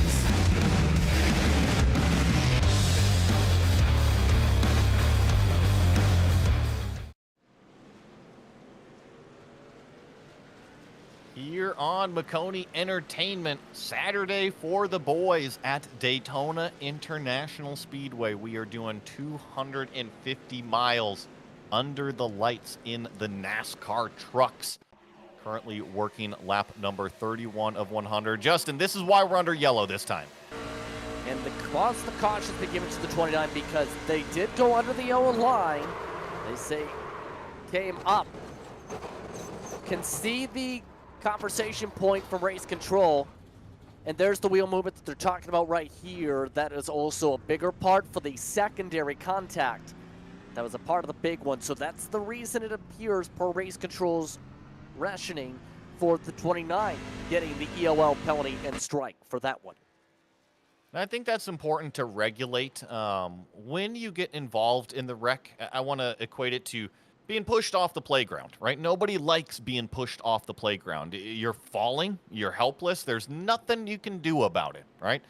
Sometimes when you get pushed off the playground, you see your buddy over there or somebody that you don't like, or maybe even nobody at all. You just stick your hand out and grab somebody on the way down and you bring them down off of the playground with you. That is exactly what we're trying to prevent out here on iRacing. And so, unfortunately, Metcalf just kind of collected some other cars, and that is the reason for the penalty. Now, he is still out there on the racetrack. You can use the fast repair. You can use every tool you have to your advantage. So the 29 truck still out there on the racetrack, and I see him up there in what is, I believe, the 15th or 16th place position. So we'll have to see exactly what he can salvage throughout the rest of the night. Also have to keep an eye on Jessica Can, see how she recovers throughout the night as well.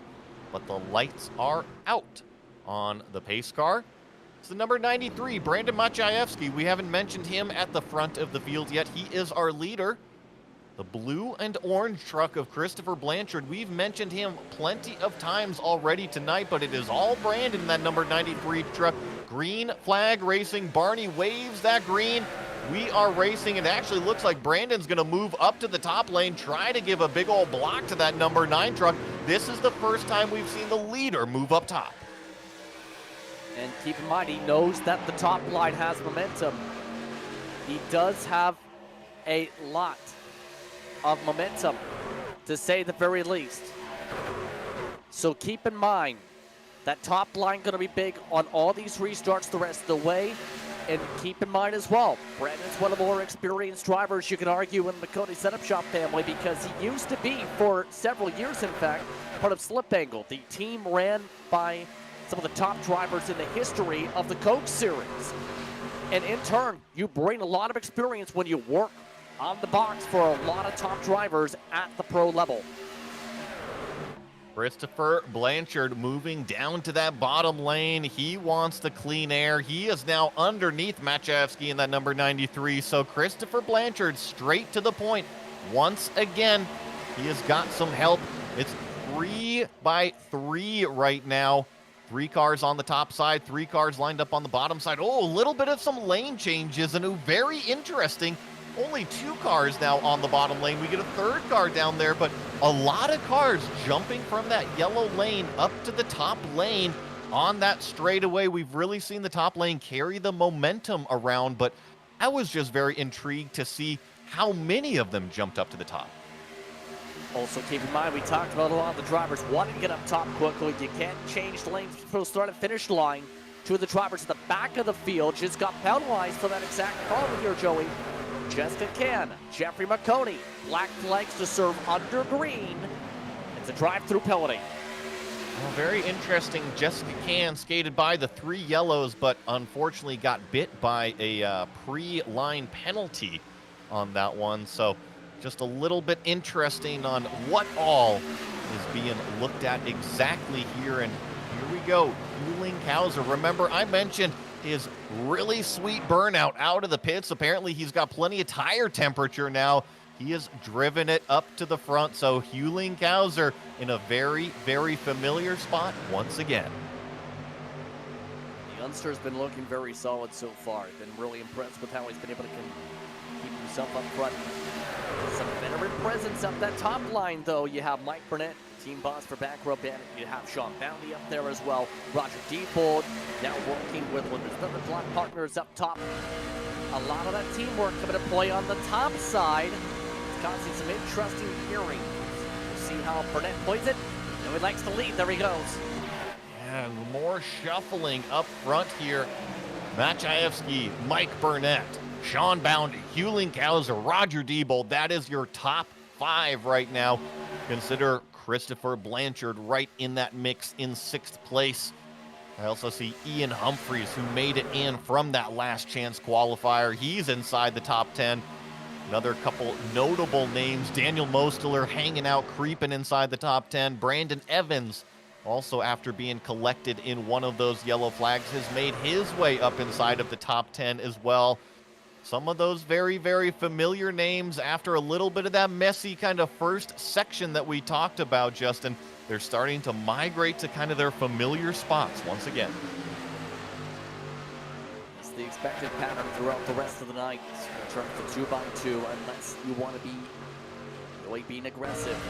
Now, as we look on board with Tobias Matheson here, Matheson has had some interesting moments, had the checkup that went to the back end of Blanchard, but since then, outside of clipping the apron a little bit here, so far, Tobias Matheson, one of the youngsters in the field, doing a very solid job amongst the top 10.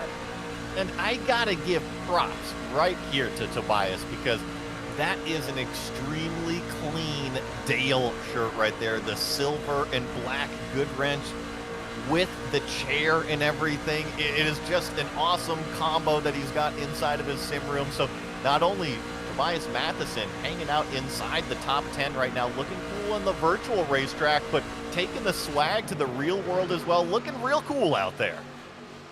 He's one of the younger members on the iRacing service. His account's been around since 2018, but it's been around since technically before he's been allowed on the service as a real-world RC pro. So far, Hurricane been able to withstand the hurricane-like pressure up at the front here. You know, sometimes you got to break a rule or two, be able to skirt the line. Even if you can't ride the roller coaster, you got to figure out a way to do it, and I think that's exactly what Tobias Matheson has done. But hey, now that you're old enough, you can celebrate.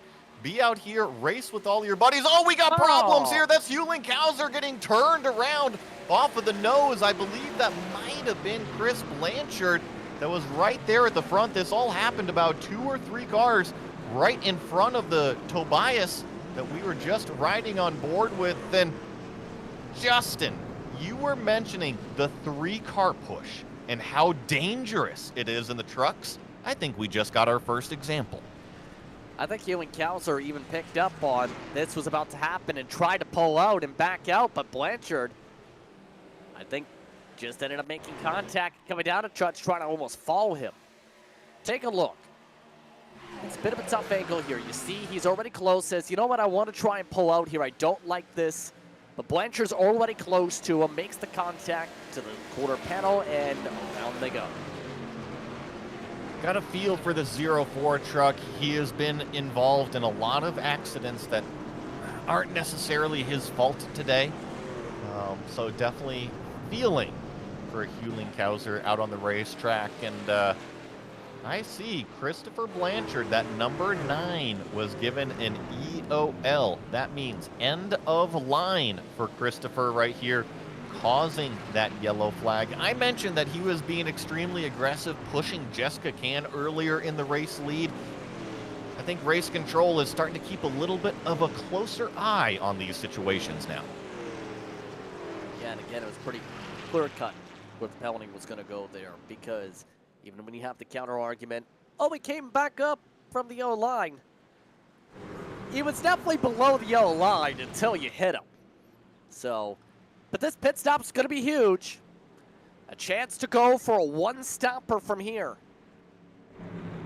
About 60 laps remaining. Watch Brandon Maciejewski, our leader, slide into his pit stall. Get it set, stopped in time. You see it going up on the left side only. Now this is a little bit interesting. Typically we see 4 tires, but only a little bit of fuel needed, and only 2 tires to claim that top spot. But something else I'm noticing here, Justin, the number 88 car stayed out on the racetrack. Honestly, I'm not concerned about the 2 tires. The reason, again, they pit so many times. You Yep. take just as half a set of tires, just top up on the field. 2 tires you can take basically the amount of time. Now, for Carson Lucas, I'm more so curious. Yes, they have a 10-lap difference here. And for Lucas's Bunstows, who have been in a lot of trouble this race, at this point, I don't blame him for saying, if he elects to stick with this, you know what? I want to stay up front. Because every time I've been in the back, the big one seems to happen right by me. And I think that even though the Carson Lucas didn't come down, yes, he has 10 laps on his current fuel stint, but between the yellow flags and our projected fuel window, Carson should be able to race it another 20 laps, no problem, on this tank right here. He goes another 20 laps, that puts him in that kind of lap 60, 65-ish window, which, Justin, is right what you were talking about. Isn't it about that 30, 35 lap window for that green flag? So even though everybody else still has to come, I think Carson Lucas just trying to stretch it till that stop. It's a little nerve-wracking, though, because it puts him into a very tight window here, and I think Carson is standing on by here. You know what? Should we bring Carson up and ask about this? Absolutely. Carson Lucas, do you have a copy? Hey, apologies. This is Carson Bechtel, driver of the number 59 machine. Oh. Okay, how about we speak to you instead? Just so happens to be a different Carson. How are you feeling about this event? You know, came into it feeling pretty good. We got 5 buddies of mine in here, but it's been kind of a disaster for us. Got into some teammate-on-teammate violence, but, you know, that happens. Just got into that wreck a little bit, but, you know, nothing. A little bit of damage will, you know, damage repair will fix up. A couple pit stops. Still confident that we can get up to the front by the end of this thing. I think we're all saving our fast repair, you know. So you're with, I believe it's Wanted Goons is the team name here. You talked about the strategy play and a lot of that discussion here. How difficult has been timing up the right strategies with how this race is played out tonight? You know, I thought strategy was going to be a lot bigger. I thought we were going to be playing it really safe, but man, there are some gung-ho guys in here, so it's like, man, we're having to change up everything. So, we're changing our strategy on the fly, like, as runs progress. So it's we're coming up with stuff on the fly now. We're seeing, you know, just what's developing around us, like if we can get something on a short stop or something, you know, just like where the timing of the caution will be. Well, several of your teammates elected top off there with you. Lots to talk about there, but the restart's about to come up. So thank you very much for the time, Carson. Oh, thank you. That's why last names are critical. As one of the teams that have some of the most drivers in the field, taking the time to speak was during the caution flag. What timing?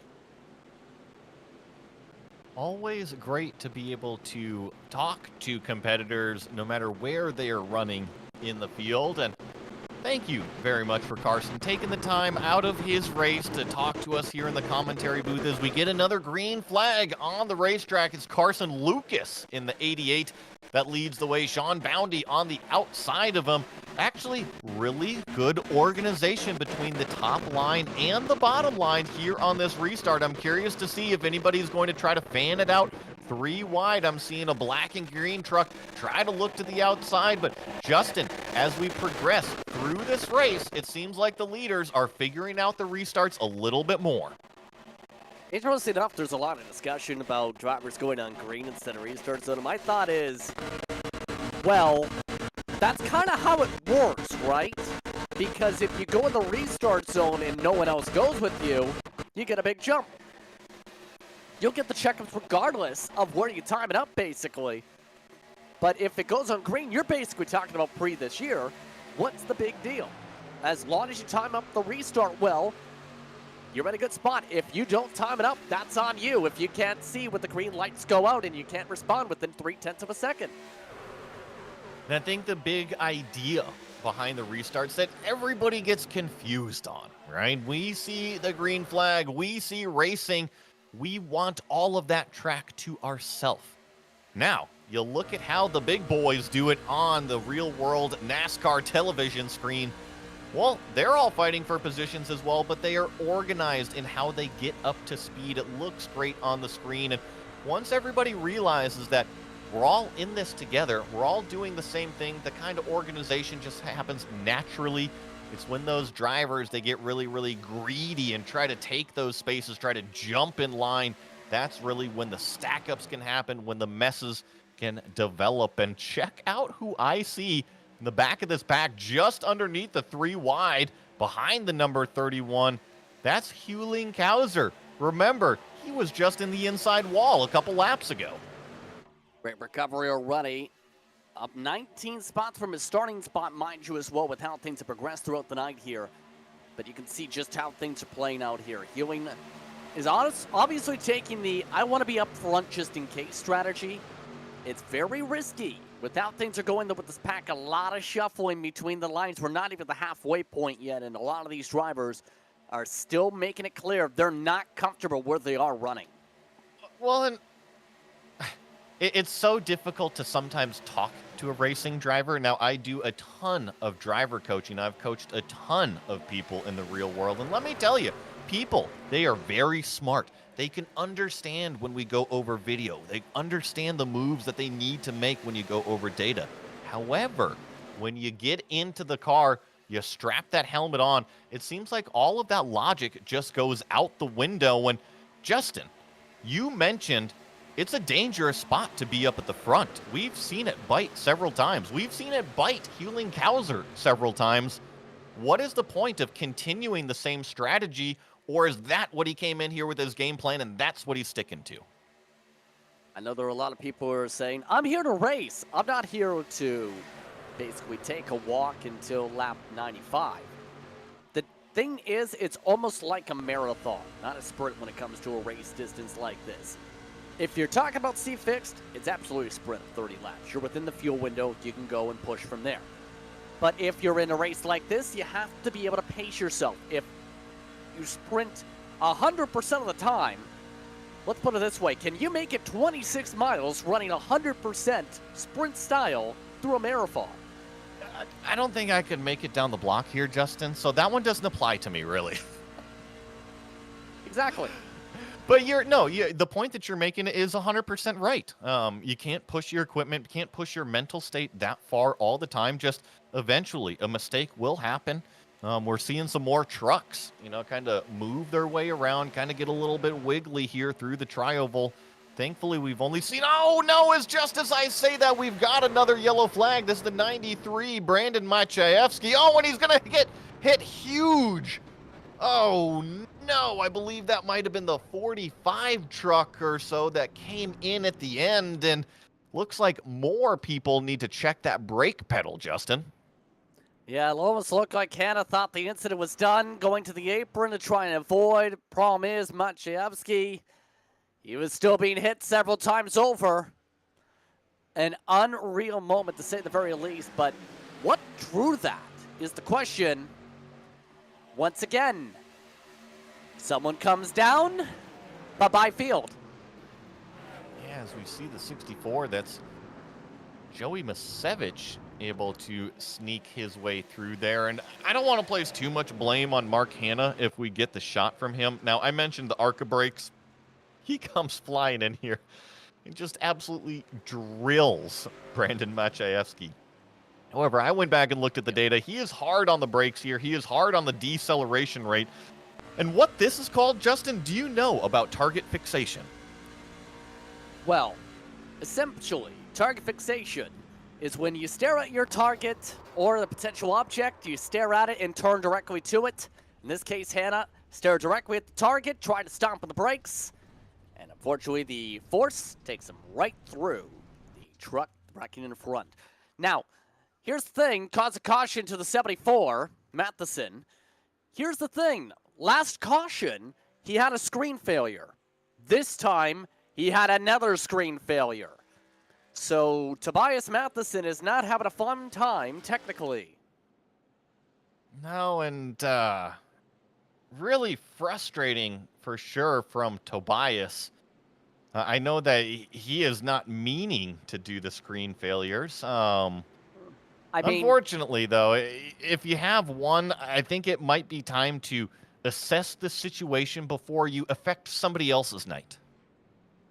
I think in that situation, it's almost interpret what the problem could be, see what you can do to fix it, because as more drivers come into pit, this again coming up towards the halfway mark and seeing different strategies expected here. The major thing to consider with all this, as several more looks like are going to come around the second time, if anything, is with this type of a situation, technical-wise, sometimes it's out of your control, sometimes it is. For example, there's the infamous week back when they raised the weather graphics and updated Daytona, where every time on lap 33, at the time using a VR headset, the VR headset would crash for 5 seconds. You can imagine the amount of cars wrecked when it happens in the tri-oval and you accidentally come up and turn somebody. Now, if you know that's going to happen in a race, that's where you say, okay, I got to step back and do this. If you don't have the issue prior to the night, it's where, okay, I'm going to hope I can ride it out. It's a tough situation. What isn't a tough situation is pulling out your phone right now, scanning the QR code that's about to be on the screen, and donating to Movember. That is one way you can do it. You can also go to the website. That is movember.com/m/Maconi. Make a donation right there. We are going to update the donations being given. We have officially hit past the 1750. We are at $1,843 raised tonight. We still want more. We are greedy over here. We want to donate to one of the best causes here right now for men's health, men's mental health, everything going on that Movember offers. Almost $1 billion raised for 6.5 million participants through that official Movember charity. Here on Maconi Entertainment and the Saturday for the Boys iRacing event, we are adding to that total. It definitely feels good, doesn't it? It feels really good to be able to be a part of a charitable cause such as this one. And in turn, it's great to see those getting involved. Just the $100, mind you. It's talked about by Movember especially can help fund innovative research to explain why prostate cancers are more likely to spread more quickly outside the prostate. And research like that is critical when you think about it. And each of those respective explanations on how far that funding can go is a part of that Movember website as well for those curious. Rounding out of turn number 2 and onto the back straight here, we are working lap number 50 of 100, which means we are about halfway in this race. Now, I say about halfway because there are definitely the threat of the green-white checkers at the end of it. So Got to make sure that all this strategy that we were talking about, that you can make it to lap 100, but not only lap 100, but, oh, by my math, Justin, you got to probably make it to about lap 107 under green flag, if you really want to be sure. I'm trying to figure out what lap 107 would be outside the green-white checkered situation. But honestly, in terms of the field, I want to jump in here because the 107 is a rough number. Like, if we have 3 laps with 3 green-white checkers, I mean, technically that could be upwards of 109, but between the yellows and whatnot, but I'm guessing about 7 to 10 laps there they got to have extra. Honestly, if you get a caution with under 20 to go, I think everyone comes in to make sure the green-white checkers, or else you have someone to run out. But it could get interesting again. Everybody's on equal strat. Yep, and we have the green flag one more time. Officially now past halfway. Saturday for the boys. We are having fun on Maconi Entertainment, racing under the lights at Daytona International Speedway. A little bit of a disorganized start. The front 6 have really separated themselves from the rest of the pack, but it's Sean Boundy on that lower lane. Brandon Evans back from the grave with a clean truck, now out front too. And already 2 of the drivers from the LCQ leading the respective lines. What can I say? When it comes to Daytona, you don't have to be at the front all the time to be able to pounce. In this case, you avoid the trouble, you can make your way to the front. Of note, 1 driver, lane change, car 44, Gabe Rogers, black flag. Got to be careful. You don't want to change lanes before that start-finish line. You're always watching. It is all about the cleanliness, respecting everybody's lane, so that way you know where your competitors are. But we are officially fully up to speed after that restart. Still 2 by 2 by 2 by 2 is what I see for the top 8 cars. Brandon Evans, Jake Reeves given the push here. That is a name we haven't mentioned yet. Our buddy Jake Reeves from the commentary booth out front right now. So a very solid driver on the service, and he's amongst those who has lots of friends up on that top side with the technical alliances. In turn, expect him to be able to push fairly well here. Him and Evans working very well throughout this race already as it is. I wouldn't be surprised if Reeves is amongst those in the conversation for the final few laps with how things are going. I would love to see what Jake is talking about right now. I love commentating with Jake. He is always full of enthusiastic information. I would actually be curious to see if he is that enthusiastic inside of the race car as well. Some people, they just like to talk. Some people are a little bit more focused. I'd be curious to know what is going on in the head of that number 57 car. But actually this lower lane right now, losing quite a bit of momentum down the back straightaway. They gained it back here through turns 3 and 4, but there was definitely a big hiccup there with that momentum. A huge hiccup, in fact, because if you, again, have such a big recoil on that checkup with that energy, it takes a couple laps potentially to build it up. Yes, we talk about how it may be easy to close up, but to really focus that energy does take a fair amount of time. By the way, those amongst those up in this lead pack, it looks like Jeffrey Maconi has gone from what's riding the pack to riding the pack hasn't worked. Let's go to the front. Remember we were talking about getting into that kind of second phase of the race where we thought we were going to have a long green flag run? Well, we haven't had that long green flag run, and look at what it has done to Jeff Maconi's plan. He's gotten so frustrated back there. He says, you know what? The heck with this. I've had enough being in the back. I am going to start to move my way forward. And I think that if we talk to Jeff about his actual strategy beforehand, I don't think halfway was his time to go yet. Do you? I don't know if it's the perfect timing. I think just outside the pit stop window, as long as you're in the lead pack, is the time to really go based on the trends we've seen at this racetrack with this package, with these trucks. So essentially, as long as you're in this main grouping and don't make a mistake at the pit stop, I'm not too concerned. 22nd on forwards in that pack. If you're 23rd on back, you're hoping for another caution because this is not going to work if you're this far back already. You mentioned that 23rd position. Well, that's the number 99, Brady Powers. He currently leads this pack a little bit further back here.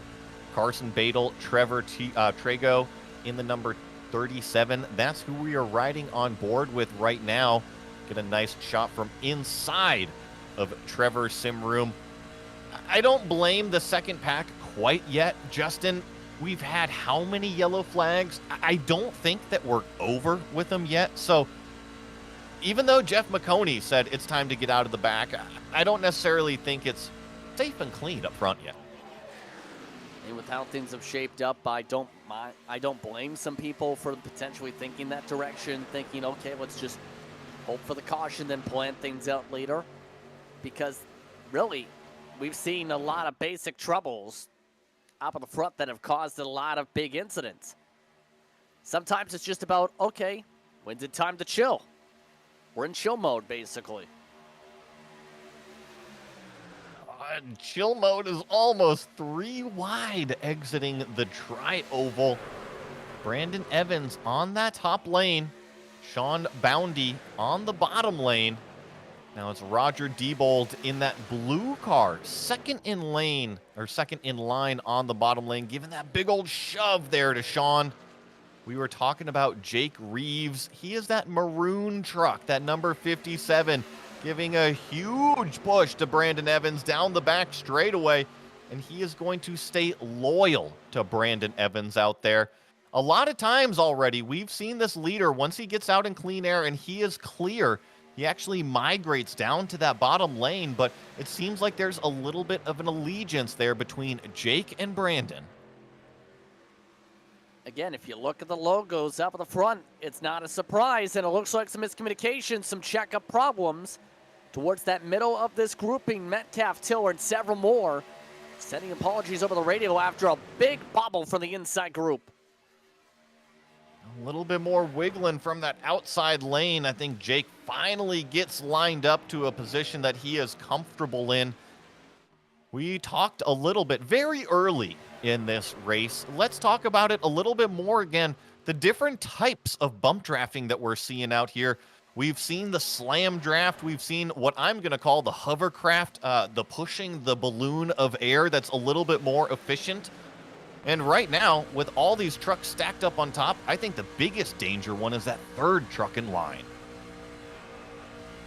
Yeah, in being that third truck, you never know if they're going to, first of all, try and push ahead, not realizing there's potential to contact in front, but even more so, potentially you have that possibility of them trying to pop out, trying to force a third line. And depending on how they time it up, they'd have the more momentum potentially to sling around the top side if they give enough of a cushion. Now, I'm not too concerned per se on anyone trying that quite yet. But with pit stops in the window coming up in less than 11 laps time this time by, I think anything goes by that point, and wouldn't be surprised if drivers say, let's go to the front before we come to the pit lane, get the track position so we have that position for when we come in. I've been watching really, really close again. I want to draw the camera to the number 38 truck of Roger Diebold. Now, he's in second place here, but I've just been watching him. He's kind of wandering around the racetrack a little bit, kind of back and forth, especially on the straightaway, kind of the outside in the middle lane, then down to the inside, going down into 3. And that's a really dangerous area right there, because if you get into that bumper, you are simply going to turn the truck right in front of you. And not only that, but when you're kind of shifting, using up 1.5 lanes, that truck to the outside, it doesn't really ever know where you're at. And when you move side to side like that, it can cause huge door slams and reactions. And you have to be almost gripping the wheel to the point where you have white knuckles. There's a reason that they talk about super speedways being a white knuckle racetrack. If you don't have that grip, that's where you see a lot of the drivers who are casually even holding the wheel, even amongst those just one hand, just pop up the racetrack. Not gonna lie, when I ever race on a super speedway, I'm gripping the wheel no matter what to make sure I don't pop up. Because if you pop up, even with the setup, even if you talk about fixed setups coming into play, guess what? That's where a majority of the incidents come in, is somebody just pushing up the track and having that bubble. And to add to that, if you're in the number 38's perspective, as we're watching some of these trucks a little bit further in the back of the pack here, kind of get settled in. But I was going to say, when you're in that number 38 truck and you see these outside lane trucks go blowing by you on the straightaway, you have that natural tendency to kind of creep to the inside, like creep and see, hey, what is going on in front of me? Why are you lifting up off of the gas? What is going on? But it actually puts you in a very dangerous area, pushing on that inside corner of the bumper. And oh, Roger almost loses it right there going into turn number 3. I talked about cheating down to the inside to see. Well, he cheated a little bit too far, actually got down onto the apron. He's down onto the apron again right there. Have to be really, really careful of where you put that truck. You mentioned the difficulty not knowing what's in front. I think it's more so the difficulty not knowing where the left front tire is going to be on the apron, because that's one of the more common mistakes too. Is you're pushing, accidentally hit the apron, bye-bye field. And it's almost like you're physically and mentally ducking like a turtle, because you have to almost be prepared for yourself making that mistake, or better yet, anyone else trying to capitalize. Oh my goodness. We're on the apron, but we stay green flag racing. No spins yet, and somehow everyone saved it. I'm taking a look. There are no black flags on the racetrack right now, so everyone, despite that 3-wide contact, we are definitely going to have to get a shot of exactly what happened there, but we almost had another big one. That could have been a massive crash, to say the very least, because Evans had the run, and it almost looked like Burnett didn't want to give up the run. Here's the thing, it set up a big run for the lead again. And what's even interesting, look at this. We got a lap car. They get out of the way. They dip way below the yellow line, but 4 cars lined up on that bottom double yellow, trying to push their way back up front. It's Jason Metcalf. He's the white, black, and red truck on the outside lane. He's your current leader. He is being pushed by Brandon Evans in another red and black truck. Sean Boundy in that white and black. That's the first truck on the low lane. And that's broken up some of the friends or alliances and teamwork up on that bottom side of the racetrack. And now with the fuel window getting close here to the green light to make it to the end, that's where I think we're starting to see some of that aggression really pop in here, where some of the drivers are saying we want to be the leaders and dictate the strategy from here. It'll be really interesting to see if anybody plays that pit strategy card. I don't think they will, because with how much movement we've got in the front of the pack here, I would expect another yellow flag eventually. So don't play your card too soon. Make sure you can make it all the way to the end. And judging by your notes, Justin, what was that number? About 35 laps to go? Well, around this mark, this would be right at the very edge of the green light on fuel. To be safe, I'd say 30, if not 28 laps to go. So there's a lot to discuss here in these closing stages. Better yet, if we get to green flag stops, especially for drivers who try and go the rest of the run, who tries to take 2 tires and save about 6 seconds in the pit lane? Yeah, and do you have a full enough tank to be able to take advantage of that shorter 2-tire stop? I'm seeing we're about halfway through the fuel stint for everybody. And traditionally, if you look at the pit stop, it takes about half the time for the right side, about half the time for the left side, a little bit extra for some fuel, depending on how much you actually have to put in the tank. So you're right. When you look at the strategy, you have to juggle that. Do you want 2 tires? Do you want 4 tires? How much time is it going to cost you as you're stopped in the pit stall versus the grip and the confidence on the racetrack? Now, this is inside of Jeff Maconi's sim rig right now. He is either trying to play solitaire as well as race the high banks, or he's reaching down there and making some adjustments on the car. Now, Justin, with a fixed setup, there's only a few things that you actually can adjust. Yeah, that being brake bias, but more importantly, here's the key thing, adjusting how much fuel goes into the tank and how many tires you take. So that's exactly what he's looking at. Looking at that black box, trying to turn on the fuel, make sure it's only fill up to top and then maybe the 2 tires, make sure the math adds up. We might actually see him elect to go at the start of the window, try and top off on the gas essentially on a 2-tire stop, How many people go with that, we'll have to keep an eye on. Or is he going to go with that calculation method where you essentially need half a tank if you run it out to dry and a 2-tire stop? Remember, we mentioned the extra bonus time too with the green, white, checkered flag, so you have to make sure to include that into your calculations. How awful would it be that you calculated to lap 100? You were the leader at lap 100, but all of a sudden we get a yellow flag, have a green, white checker, and you can't even make it around to contend for the win. So you have to include all of these different variables into that strategy. And something you mentioned at the very, very beginning of the broadcast, Justin, some of these drivers have a spotter, an actual person out there helping call the race for them. Now, iRacing, they have it kind of as an AI. You can just have that clicked in. That's what most people use. But if you have an actual spotter, they can do that pit stop calculation. They can organize the tires, how much fuel you can put in the car, versus somebody like Jeff Maconi, who we saw using the mouse and doing it himself.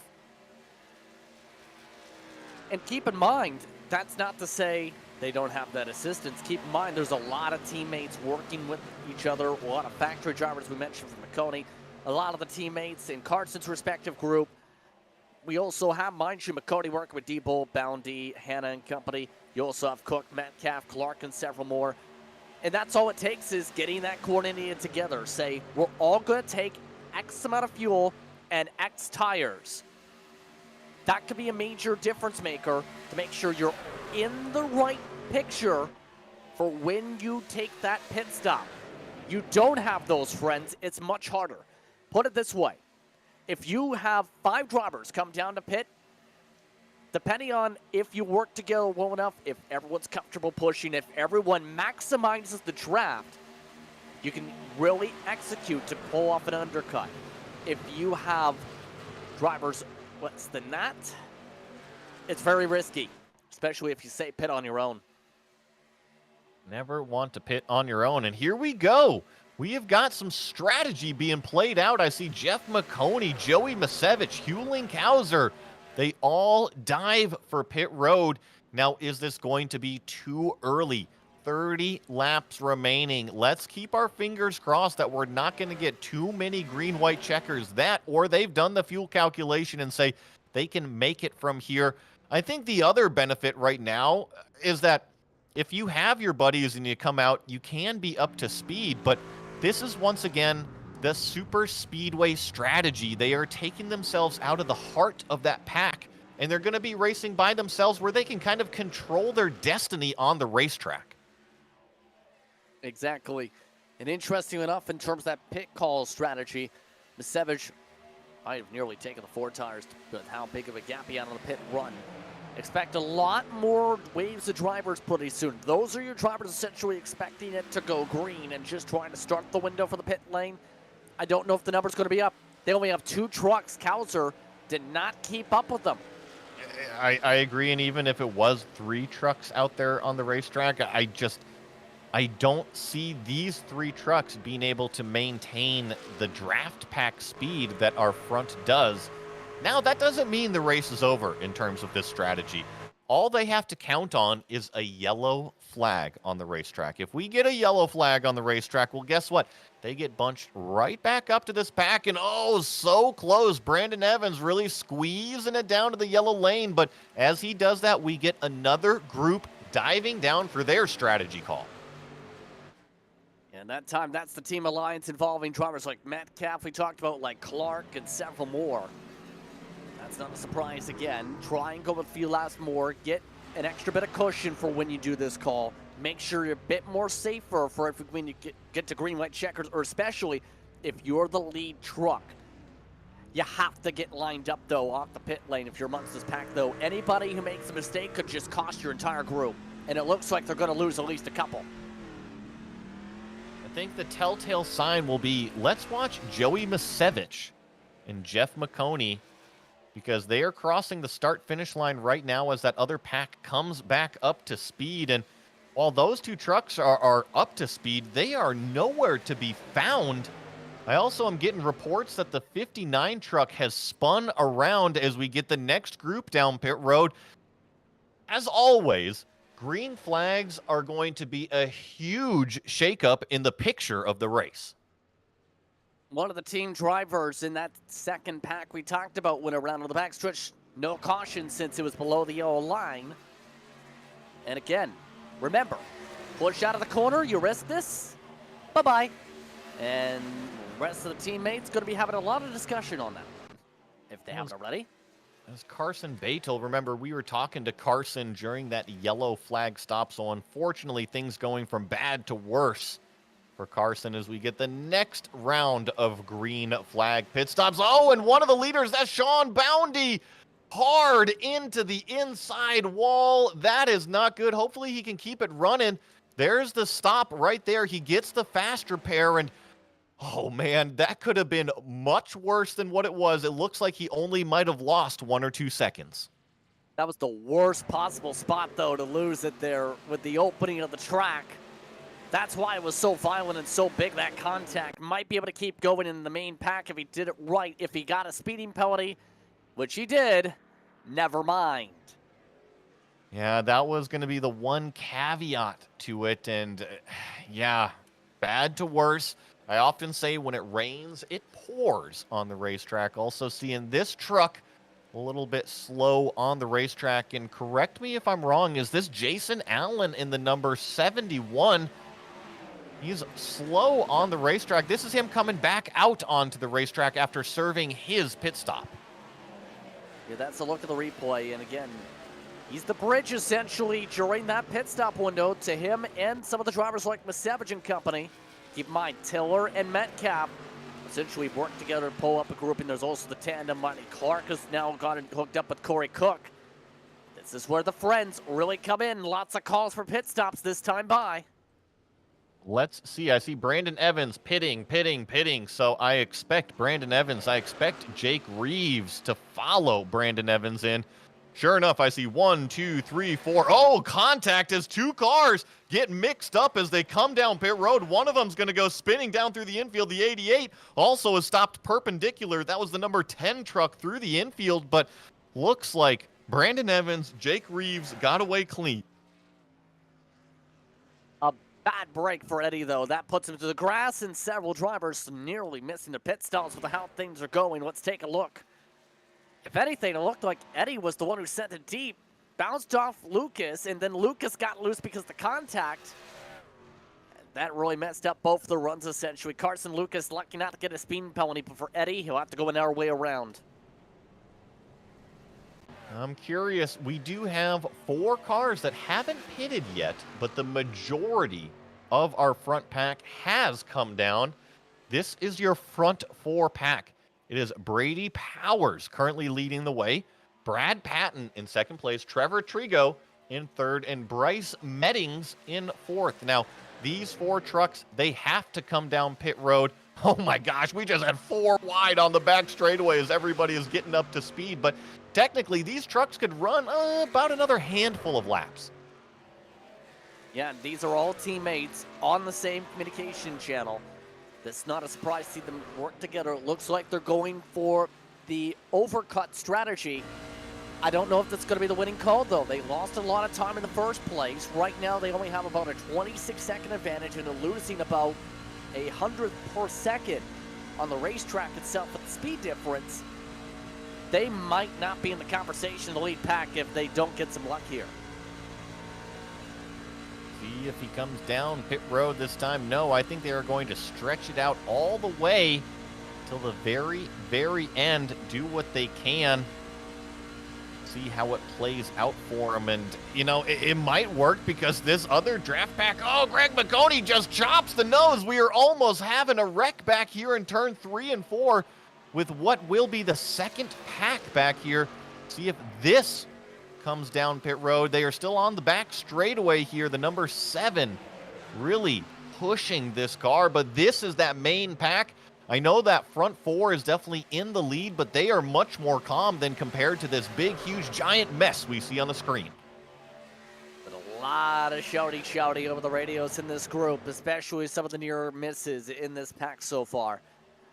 Already looking solid for Maconi and Blanchard to be able to lead their packs right now, but you have so many different alliances up here. You have Daniel Mosteller that's up here. You have Mark Hanna, who started up on the front and slipped on back and part of the contact later on in the incident. There's a lot that's happened, to say the very least, as this night has progressed. And I really want to focus on this pack right here because I'm looking at the data, right? The lap times, these guys are turning 48.0 seconds. That front pack of 4, 49.1. So they are going a full 1 second slower than this pack we are watching right here. Despite what those front 4 do, when they come down and serve a green flag stop, they are going to come out nowhere to be found. And there goes Greg Maconi, turning Christopher Blanchard around on the front nose, coming out of turn 2. The big, giant one happens once again, and the lifeline for those 4 cars that haven't pitted just arrived. And this is why you don't push in the corner. Maconi trying to push, shuffles up the 9. That's enough to turn things around, and this is the fear everyone had. A big one in the lead pack to shuffle the field, especially with the green flag window. Now we're in the crazy portion of the race with this trigger. You just can't push like you were saying in the corner. And when Chris Blanchard got moved up the racetrack, what I can only assume was from a push from the back end, well, the number 12 car stuck on the bottom lane and pushed in the danger area, that left side of the bumper, turned the car around in front of that giant pack. But this is the front 4 that have not pitted yet. Now, everybody else, they're good on fuel. I'm curious to see if they're going to stay out in terms of track position, come down and really top up just in case of a GWC, how this is all going to play out. Well, obviously the top 4 are going to come in here, so this loses them a lot of the buffer they had initially in terms of time to potentially cycle them in the mid-pack. This will cost them track position, but gets them the most comfortable out of the entire field on gas. Now, if you're topping off from here, it's because you're expecting green-white checkers, a lot of craziness, and want to reset here or have to take the fast repair. So there's the different plays about to be utilized here. It looks like a lot of drivers are topping off. This is what I was wondering about, and this just plays into the hands of those drivers that didn't make that pit stop yet. So, curious, can they get 4 tires and fuel before the rest of the drivers come in and just take that little dash of fuel to make it to the end? I think I also see John Tiller did not pit in this stop, as well as a handful out there. Jake Reeves, Mike Burnett, Brandon Evans. None of those drivers stopped. Carson Lucas did not stop either. So quite a few different varying strategies, all from the cars that already pitted, some of them that didn't pit, and just some different curveballs being thrown out there. We're about to figure out exactly who is going to win Saturday for the boys here on Maconi Entertainment. And if you are out there watching, listening, and want to up your own game on the iRacing service, well, you need to head to a specific website. And that website is www.MaconiSetupShop.com. Not only can Maconi Setup Shop help you with looking cool with some of the awesome paints out there, and you guys, looking cool is half of the battle on the racetrack, but they can also help you with setups so you can understand how to gain speed in these race cars. Not only can they help you with setups, but they can also offer coaching. So you get the setups, you get a professional driver to come and help coach you around the racetrack. They offer it all. They even can do the broadcasting that you see right here on the screen. So if you have a race, a special event, a league that you want to share with your fans, your friends, your competitors, your family, well, guess what? Maconi Setup Shop can do that for you as well. They are also the official setup shop of eNASCAR. I know that Jeff is incredibly proud of that one. So go over to that website, www.MaconiSetupShop.com. Check out all of their subscriptions. They have them as low as $8 a month, and get up to speed like everybody is here on the racetrack tonight. Well, the lights are out here on the pace car. We've said that a few times, though, Justin. What do you think? We're going to be coming 17 laps to go to restart this one. Let's play a little game. How many yellows are we going to get from here to the checkered? If you want a realistic answer here, based on the math, Give it to me. Give it to me. I can see 4 or 5, depending Yep. on what happens here. Realistically speaking, I can see the 4 or 5, most of them coming in GWC time, because that's when the aggression levels are high. But we're talking about a potential wild run to the end here, because you're talking about less than 20 laps to go. Less time than we had at the LCQ at this point. Expect aggression levels to be extremely high. I think that's the best way to put it. Remember, we saw that LCQ. We saw the aggression out of it. Well, we're going to get a repeat, but this is for all of the marbles out there. And I do have to agree with DJ behind the scenes here. Your calculator is on fire right now. You have been on it in terms of all of the fuel windows, what everybody is going to be doing out there. So, Justin, thank you so much for being on top of it here for everybody. Well, first of all, no problem. Second, it's just on experience, right? And for a lot of drivers, they have varying levels of experience, obviously. Some are relying on the black box, some are relying on the experience. And keep in mind, experience is huge for these types of races. I don't think it means anything so far, but on the top of your screen, purple. The fastest lap of the race so far, our fearless leader, Jeff Maconi. We're going to see if anybody is going to break that as Barney waves the green flag. We are racing one more time. The identical Maconi setup shop cars leading the field to the green flag. That's John Tiller, Jake Reeves. Then we have Mike Burnett on the low lane trying to give a push, but really the organization is in the top lane. I see Jake Reeves being pushed by Brandon Evans. We're going to see how far they can push on the back straightaway.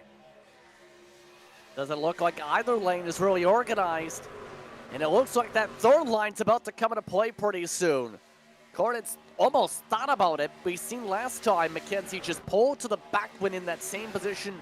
Not so fast this time. No, and I see Joey Masevich also kind of creeping up into the mix here. So some of those cars that were a little bit further back definitely now making their presence known.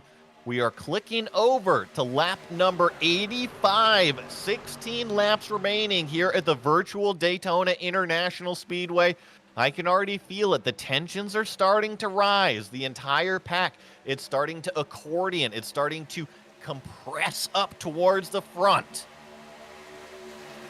And at this point, you better get up to the front if you want any chance. Now, don't be extremely aggressive. It's about choosing the right lines, right time. Here's a line to keep an eye on. All those teammates are starting to line up on the third line from Wanted Goons. They want to go. You mentioned that third line a little bit further in the back of the pack. They have officially started it. Chris Blanchard thought about going up and cutting off that line, but now he moves all the way down to the inside. And now we're going to get 3 wide further up in the pack. Yes, the race is officially on. And now we got problems. Chris Blanchard turned into the wall. Another yellow flag as we cross the start-finish line. I mentioned this blue and orange truck was up top. Went all the way down to the yellow line. I'm not sure exactly what kicked off this caution, but he was right in the middle of it. Almost looked like a little bit of A, a little bit of B, a little bit of air between the two of them. Yeah, watch, looks okay. A little bit further up on the track, not too much, a little bit down, and yep, there was definitely air. And in turn, that hurts a lot of trucks because several of those drivers are already having fast repairs. Indeed, it's a cause of caution awarded to the air. Little unfortunate there, but you know what? Somebody has to cause it. Somebody has to pay the price. And this time it was the air that caused it. When you're doing 190 miles an hour, you know, it can do that, definitely. And right now, under the yellow flag condition, Jake Reeves, your leader. Nobody. Oh, hold on. Someone just blew up in front of the pack. A big stack up at the pit entry. Bryce Meddings just blew up in front of several trucks in the 66. This is very interesting. Now, Bryce is a little bit further in the back of the pack. You see him coming down pit road right here, but have to see how race control handles all of the situations. You see Meddings was given that black flag. You see another one just slow on the track. things are all kind of unraveling here at the end, aren't they? He absolutely blew up, and unfortunately for Mark Kent and Corey Cook, not much where they can go, and Corey Cook, significant damage. Fast repair for Mettings, obviously. He's got an EOL. Some bad timings from that incident, to say the very least. You don't expect someone to just blow up and then pull back forward. Now, this could be a wild finish to the race regardless, because a lot of drivers have used fast repairs. We're running out of trucks. You see the lights at Daytona kind of giving the strobe light effect as the pace car goes by with the flashing lights, giving a rave party to the sold-out stands here at Daytona International Speedway. We will get back to green flag racing soon enough, and I gotta ask you, Justin. Now, Bryce Mettings just got that end-of-line penalty, and then the truck blew up. He didn't affect anybody else's race. Do you think that might have been a little bit of frustration grabbing a gear that he shouldn't have, or do you think that maybe the truck was overheating in the draft pack? What would lead to that engine blowing up? Under caution, it'd be damage. Simple as that. It'd be damage from mandatory repairs, and then the engine just lets go. That's all it simply can be, or you press the wrong gear, try to get up to speed with the damage. All it takes is either one of those things, and it can collect drivers. Now, you mentioned it not affecting drivers. It absolutely affected the 45 and the 61. Now, that's the reason for the EOL penalty for the 66 and how Bryce Mettings seems to be out of the race. Very, very interesting things going down here, but one thing is for sure, the hourglass of laps to go Saturday for the boys is starting to wind down. Still have the lights on the pace car here, so we will get one more lap of yellow flag before we get to any of the racing, but I would actually love to see if we can bring down Jake Reeves into the booth right here. So remember, we were talking about Jake. He is our current race leader. He's also one of our commentary buddies. Jake, how are you doing, dude? I'm doing good, buddy. How you been? I've been doing just swell, watching you out here, avoiding some wrecks, doing a great job. yeah, it's been honestly, it's been a hell of a race. Honestly, I mean, we didn't qualify as good as we really wanted to, but then we was able to, I guess, get from the back and try to jump up to the front. We was trying to get up there and try to help Joey Masevich out, but I mean, it's been just kind of lucky, I guess, on how some of this stuff's just kind of worked out, and then we kind of got hooked up with Brandon Evans, and you know, he was real thankful on the pushing, so hopefully he can be thankful and give me a little bit of a pushing right here all the way to the end. Now, I know that Brandon listens to the broadcast while he races. A few of you have Maconi Setup Shop stickers all over your rides. 12 laps remaining. What is your strategy? Don't wreck. That's pretty much the whole deal. Just don't wreck and try to bring it home one piece. Obviously, we want to get the win. You know, with Maconi Setup Shop, Maconi Entertainment, all that on the truck. It'd be a blast. I mean, this is the first time I've actually got to run this event, and it's been chaotic and it's been wild all the way through it. And honestly, I think everybody stick around. You're gonna probably see a hell of a finish right here. My last question before I let you go. I know we're coming up here. If it's the white flag and your teammates are behind you, are you blocking? You got to. I mean, hey, it's Daytona, man. I mean, you know, you're going for the win. You got to do what you got to do. But at the same time, I mean, you got to be able to have the awareness around you to not wreck them or wreck yourself in the same process. So, I mean, if teammates behind me, I mean, like I got right here, you know, with Taylor and Evans right here, I mean, you got to do what you got to do to try to win, but you also don't want to end up on the end of a tow truck. Well, Jake, good luck out there. Get ready for some green flag. Appreciate it. We are going to see if Jake Reeves, driver of the number 57, can hang on for what will be another 11 laps. Saturday for the boys is slowly but surely coming to an end. We're going to give everybody an update on that money raised here before we get to the checkered flag. But right now, the pace car off of the racetrack. Jake Reeves hovers that foot over the accelerator and now stands it to the floor. His teammate Brandon Evans right behind him with a fantastic jump as well. An extremely well-organized group between the top three: Reeves, Evans, Tiller. It's Burnett that's the first car on that top lane. Extremely coordinated, to say the very least. You have to be able to time that up over the radio and give a count in that situation. Do it that well.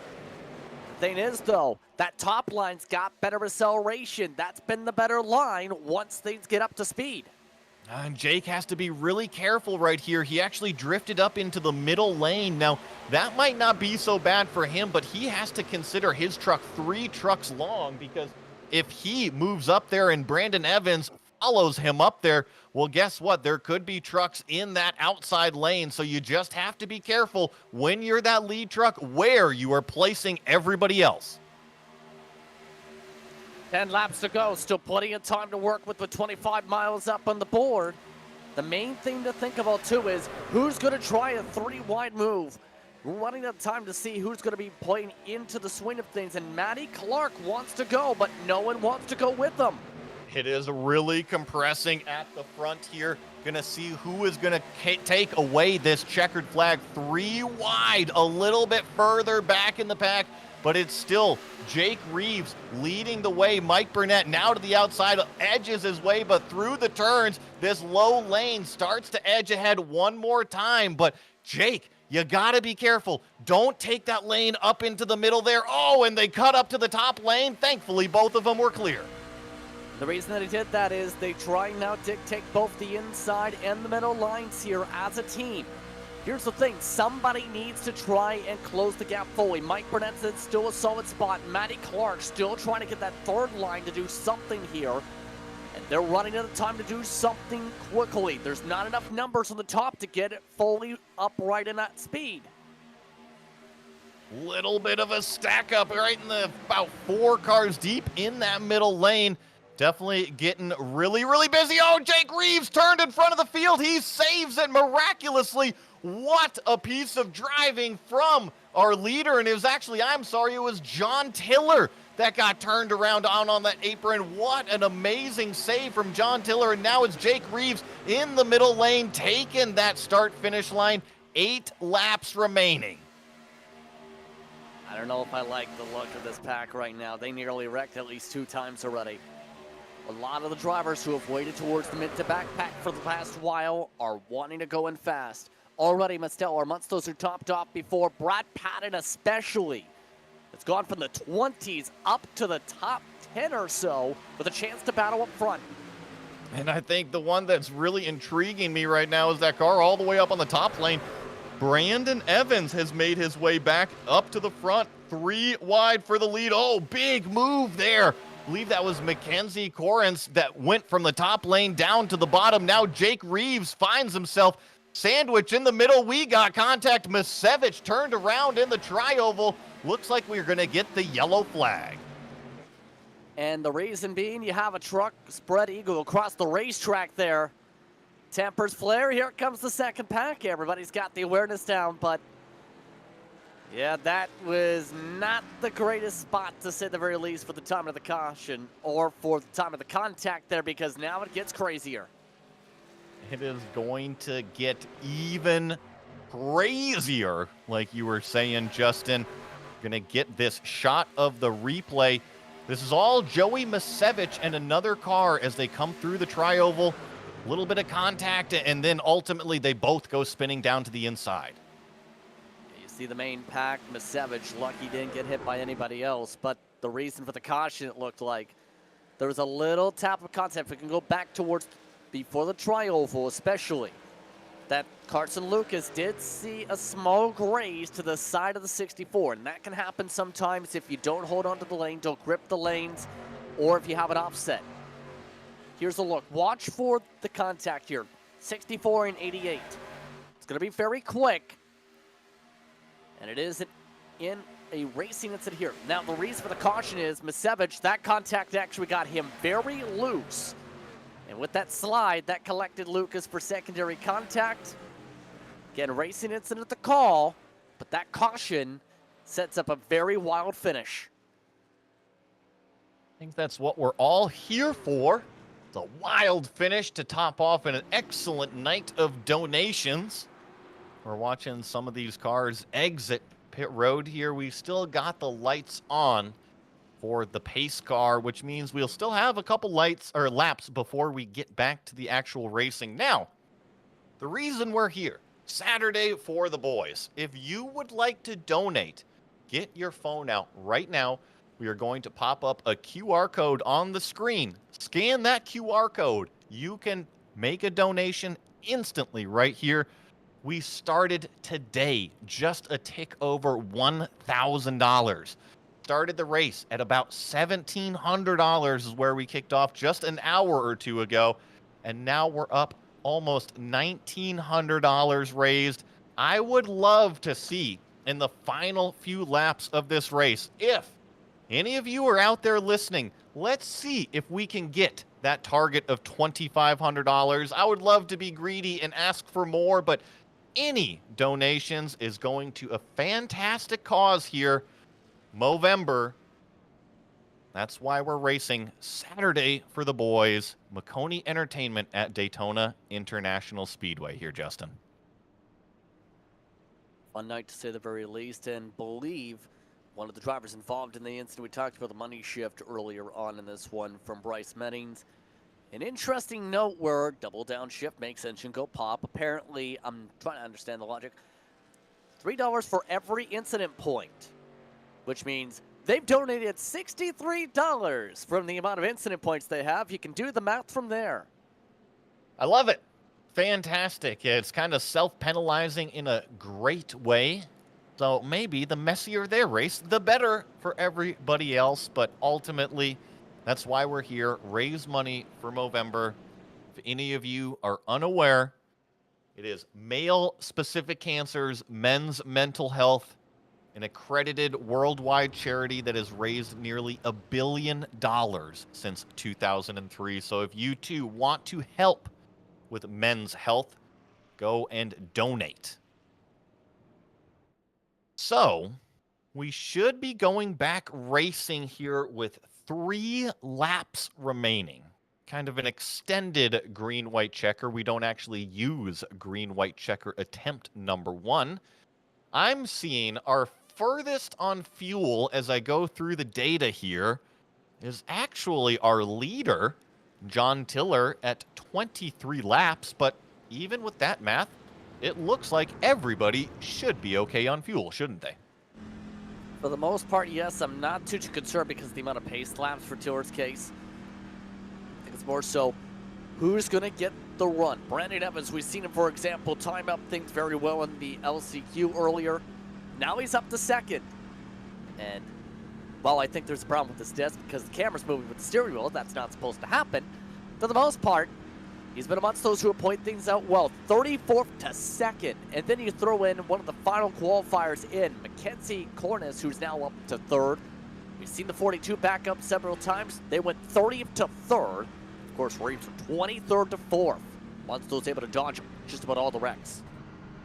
And I don't want to correct you here, Justin, but that camera is supposed to be moving while he's turning the wheel. The reason being, he is in a full motion rig over there. Hence the movement that you are seeing. So thankfully, it is not the webcam moving around. It is the entire rig as you see Brandon Evans warming up the tires back and forth. And honestly, in a race kind of like this, it would be nice because we've had a lot of start and stop, a lot of yellow flag laps.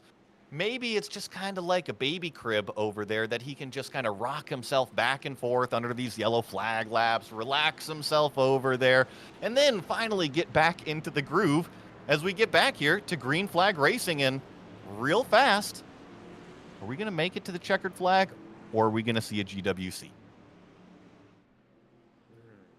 I said the caution projection earlier. I don't think there's going. I think there's going to be a green light checker. I think there's going to be one.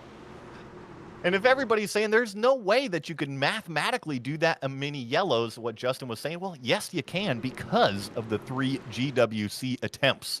So we can still hit that 4 number that Justin was talking about, but it's all down to the drivers John Tiller gets a fantastic jump as he is on the gas, maybe a little bit too far out front. What does Brandon Evans do? He plays loyal to the Maconi setup shop teammates. He's going to go up there and try to push Tiller, but now Tiller going to get in the sucker hole. 3 wide, Evans around up top, and it's Mackenzie Corrins that's leading the way on the bottom. A great run on the inside line. No friends for Tiller. This is where it gets really risky, though, with how tight the racing and all these lane changes. And remember, folks, this is not a green-white checkered attempt. We still have 3 laps remaining. Gonna have to get it down a little bit more before we see that white flag. It's Mackenzie Corrins kind of trying to play both lanes, but that didn't work out. It is now John Tiller. Remember, John was getting swallowed up in the middle. Now he finds the momentum back through that same middle lane. He is leading going into turn number 1, I expect. Oh, he chops down right in front of Mackenzie, and now we've got the wreck. Brandon Evans involved and multiple cars here in turn number 1. There's that green-white checker trigger we talked about, and that collects a lot of drivers. Lots and lots of drivers involved in that one. I don't know exactly who kicked this off, but I can tell you that Brandon Evans was involved in it in the number 39 truck. I actually think he almost was able to sneak his way through this, but ultimately did get turned around. You see Joey Masevich also playing in the grass down there, but ultimately it was about 5 or 6 trucks that are unfortunately, I shouldn't say have their night ended, but maybe their dreams of collecting that checkered flag ending a little bit soon. Yeah, a lot of hard licks, and that takes a lot of drivers. Dewar, Patton, Boundy, Drago, Diebold, and many more out of contention. One little bobble, you seen it right there from the top lines, enough to collect a good half a dozen to a dozen contenders. This is what everyone again fears. Trouble in the last few stages, expected to happen when it comes to a battle like this, and now it's about the track position and who's got a clean truck to determine the winner. And if we do want to look at the replay, I can confirm for you these cars that kicked it off, it was definitely Jake Reeves and Hewling Kauser. So Jake Reeves in the 57 and the 04 of Hewling Kauser. That's where everything kind of kicked off here in turn number 1 and 2. This is all on the top lane here, Justin. And if you look, Jake kind of comes down, Hewling comes up, but it's 3 wide. That's a tough situation. Extremely tight, extremely risky, but you have to do it if you want to really have a shot here and you're that far back, especially with how much momentum can play up if you time it up right. Yes, it's very difficult to do it perfect up on the top, especially with how much speed is on the middle, but that's enough to be able to potentially get you in the conversation if you really do it right. And that's the tough thing, you have to do it. So, we are on green-white checkered attempt number 1 as we look at the pit stops that are happening right now. And while we still have the lights on with the safety car, I had been noticing a specific driver work his way up through the field. He has managed to clear that wreck. He is currently sitting inside of the top 5. That driver we've already talked to, it is Jeff Maconi. I'm going to bring Jeff back into the commentary booth now that he's inside the top 5. Holy smokes, dude, what a race this has been, and you're in a position, a great position, to potentially win it. Yeah, we'll have to see how it goes. I've got a fast repair still in the pocket in case there's a wreck here. I don't know. I don't know how this is going to go. I'm going to give it everything I got. I would love to win this race a second time. I finished second my first year I ran it. I won it last year. I would love to do it again. But I'm going to do whatever I can here. I want a good finish. I'd love a top 10. I can say this: any money that I win, I'm going to donate right to Movember. And any, I mean, if I win it, I'm gonna send in a nice big donation on top of, you know, the winnings there. I really hope I can somehow pull this off. Well, Jeff, you've done a great job so far. I know the first part of your strategy was really to kind of hang out in the back of the pack. that seemed to work out. It seemed about halfway you started to move your way up forward. Now you find yourself inside of the top 5, and I have to ask you, is there maybe a lane that you are migrating towards that you have found that works for you? Or maybe do you have teammates in front or behind that you were kind of counting on? I'm working with Joey Misevich, both of the Brandons, and Jacob Reeves. We're all working together and talking. So we'll see. I know the outside always wins it here, so I got to be on the outside if I'm gonna have a chance at winning it, and that's all I care about. I want to win this race more than anything, so we'll see. Well, Jeff, good luck in trying to claim that checkered flag out there, and no matter what happens, we'll be talking to you afterwards. This has been a fantastic race. Thank you, guys. Much appreciated. That was Jeff Maconi. He is sitting right now on the low lane, 3rd car in line. That means 5th place on this restart. So, we've seen yellow flag number 2 since I asked you last. Justin, we are about to meet fate right here. Are we going to get number 3 and 4? We'll find out soon enough, aren't we? All it takes is one person to make a mistake at the back, and we get that 3rd caution quickly. Remember, it's simple.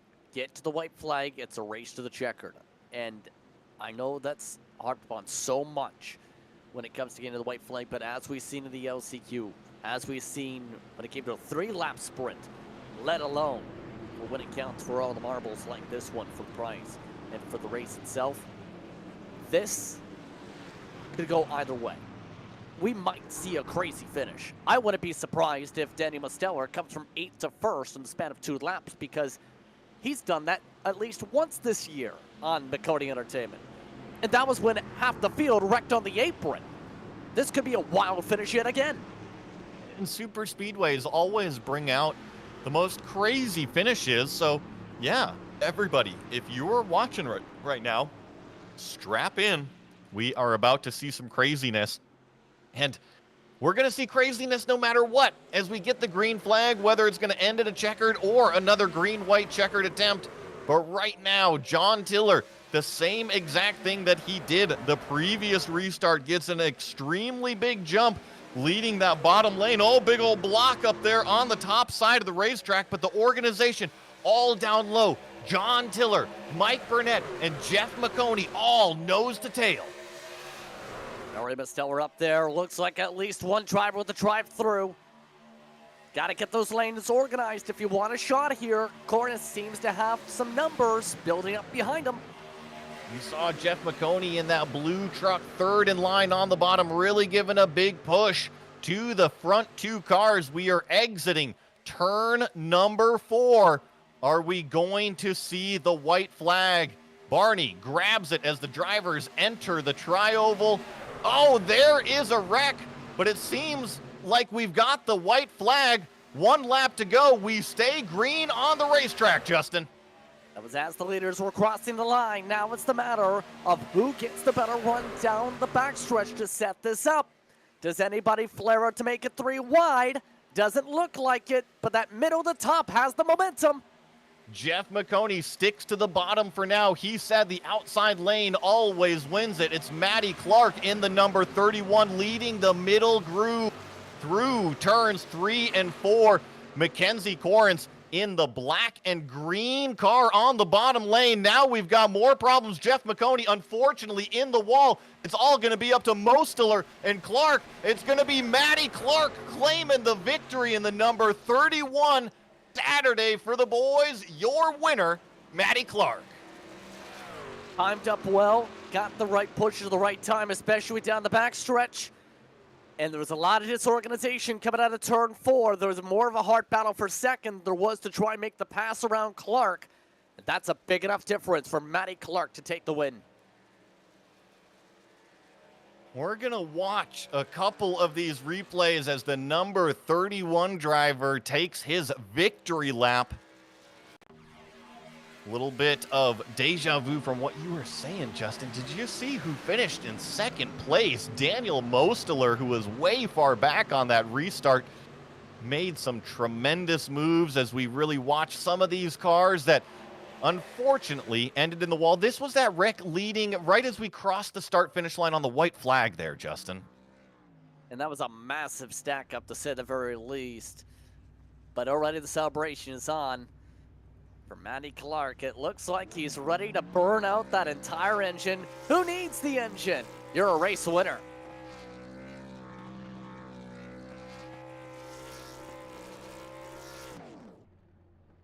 Gotta love the sweet, stinky smell of those victory donuts. Matty Clark, your winner Saturday for the boys. Will be right back with your official results and post-race interviews. When you want to be the best, you can't settle for the rest. For anything on iRacing, there's just one name you need, Maconi. With the launch of Maconi Entertainment and Maconi Competizone alongside Maconi's Setup Shop, we now provide the best of the best in setups, paint schemes, coaching, broadcasting, and event organization. With cars across all 4 license classes, we have what you need to hit the track with confidence.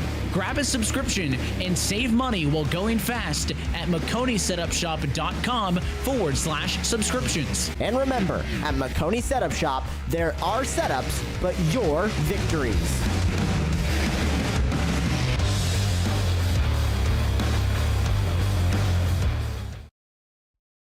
Racing isn't easy, but experiencing it is.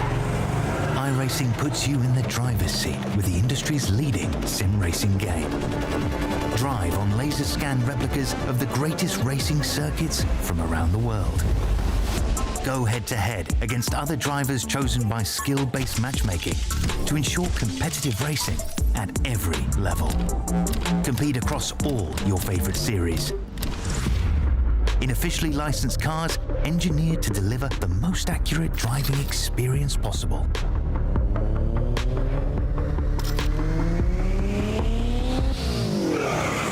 Join a race or host your own with players from across the globe. Race against the computer or in a league with friends. Feel the thrill behind the wheel. Visit iRacing.com.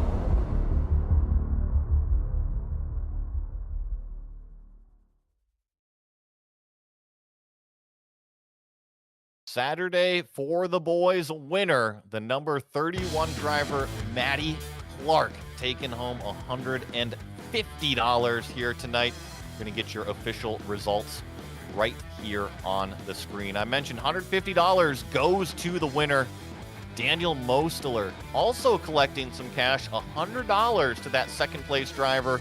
$75 goes to third, which is John Tiller. The payouts continue. $50 for fourth place, Jake Reeves. Then Carson Lucas in fifth, taking home $25. And then Mackenzie Corrins in sixth, Greg Maconi seventh, Trevor Trigo in eighth, Joey Masevich ninth, Mike Burnett in the top 10. Those 6th through 10th take home $20 each here, Justin. On the spot tonight going to Jeffrey Eddy. Then it's Corey Cook recovering to 12th after a lot of chaos late. Brady Powers in 13th. Roger Depot finishes 14th after some of the stack ups. John Bounty in 15th. Jeffrey McConey, Jason Metcalf was amongst those turnaround. He still finished 17th. That's the lead lap included Gabe Rogers and John Witzendorf. And one driver leads things off lap down, Holinghauser. Then the rest of these cars, 21st on back, Brandon Evans, Mark Hanna, Jason Allen in 23rd. Then cars, more problems on the racetrack. Brandon Machowski, who led a few laps, ends up 2 laps down. And then in 25th on back, pretty much did not finish the race. I do see one car in 29th, Tobias Matheson, despite his earlier issues, did get back in and finish to see the checkered flag. Everybody else, unfortunately, did not finish tonight's race. And actually looks like we have our race winner who's going to be joining us. Matty Clark is now in the commentary booth with us. Congratulations. Not only did you survive, but you claimed the top spot. Thank you, thank you. I came in here as one of Jeff's spots. You know, he offered to give me an entry, and I did not expect to come out like this. Whew. I think we Well, had go couple ahead. good saves. We had a couple really good saves early in the race. I was going to ask you about that roller coaster through the race, the highs and lows, the ebb and flow. At one point, did you even think that you were going to claim the checkered flag, or was that the ultimate goal and that was going to be it no matter what? The plan was to play it safe. We played it safe for as long as we could, and coming down to like the last yellow or two, it was time to put the pedal down. So, with the giant draft packs, with all of the yellow flags you saw here tonight, what did you think of the event as a whole? You're going to be back next year, and I don't know if you know, but we raised over $1,800 so far from Movember, so it has been a great side of things from our side of the booth. Oh, that is awesome. Event went pretty well. It had a lot more uh yellows than I'd like it to have, but it still made it fun. I know Jeff gave me my spot to race this year. I think I'm gonna take some of my proceeds and definitely make a donation, and then I'm probably gonna be back next year. Well, thank you, Maddie Clark, for doing that. And if you want to find the donation link, all you got to do is watch the race broadcast, scan that QR code, or go to the website that's been given to you. And while I still have you here in the booth, is there anybody you want to give a shout out to, say hi to, give thanks to? Definitely want to thank Jeff for putting on an event. I know he's been a buddy of mine for a little bit with this plate race and stuff, so it's fun to see that those guys around and putting something on like this. Definitely want to thank my own shop, Race EPI. I drive for them. I think we entered 3 trucks. 2 of them came out. One took the top prize, I think. Mike finished in the money. Yeah, he did. He finished 10th, so he gets a little bit too. So that gave us a good show too. Well, last time, Maddie, congratulations on the win tonight. All right, thank you guys. That was the driver of the 31. A fantastic win out there. And it actually looks like we've got our second place runner. Justin has caught up with Daniel Mosteler. Yes, indeed, Daniel. And you nearly pulled off another super speedway victory here. This time, just one spot shy. Talk us through those final moments of this one. From where I was on the green white checkered, I did not expect to have that shot at the win. I finally got the top line on the restart, and I really needed that to cycle up through the field, and everything just about went perfect there. They all stalled out on the inside on the back straightaway, and I pushed the 31 out to a big lead. And out of 4, I knew I was kind of in a bad spot. I probably wasn't gonna win it. I needed to get clear of the 42 if I had any shot at making a move. I saw him dip low towards the entrance of the trial when I tried to go high, but the guy behind me didn't go with me, unfortunately. And you can't really do much when someone else is on your left rear. But P2 is still good though. An interesting race to say the very least for yourself, but of course, raising money for a good cause. What are your opinions on Movember and the charity in of itself? More than $1,800 now, the total. Yeah, this whole thing, it's awesome. I really didn't know much about it. And then I heard about this, and and I looked into it, and it's an awesome cause. And I'm glad everybody came out tonight, and we put on an awesome show, and we raised a lot of money for them. It's amazing. Almost $1,900 now because Bryce Meddings just submitted his incident point tally. So, with that being said here, again, how would you break down how tonight fared out for you? Because you came in as one of the favorites because of what you've done in the fixed series this season. Again, did this live up to your expectation? Why or why not? I wanted to be more aggressive, but I kind of had that feel that if I went up to the front, I was gonna get wrecked, and the wrecks were starting at the front, so I decided to chill mid pack towards the back. I really wasn't in any wrecks. I think I took a lazy spin through the infield once, but other than that, I missed everything, and I played it how I wanted to after I adjusted to how everybody was racing. I do wish I got to the front a little bit earlier there at the end, uh, instead of rushing my move with the green white checkered there. But I still got a good result, and I'm happy about that. Well, Daniel, anyone you want to give a shout out to real quick before we let you go? I want to thank everybody for putting this on. As I said, it's a great cause. Everybody racing. It was a nice gathering. I had a lot of fun racing with everybody. Everyone was super nice.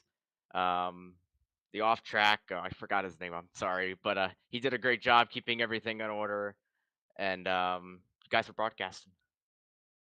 Thank you very much for your time, Daniel. Thank you. Daniel Mosteller coming away with second tonight. Back to you, Joey. Joey.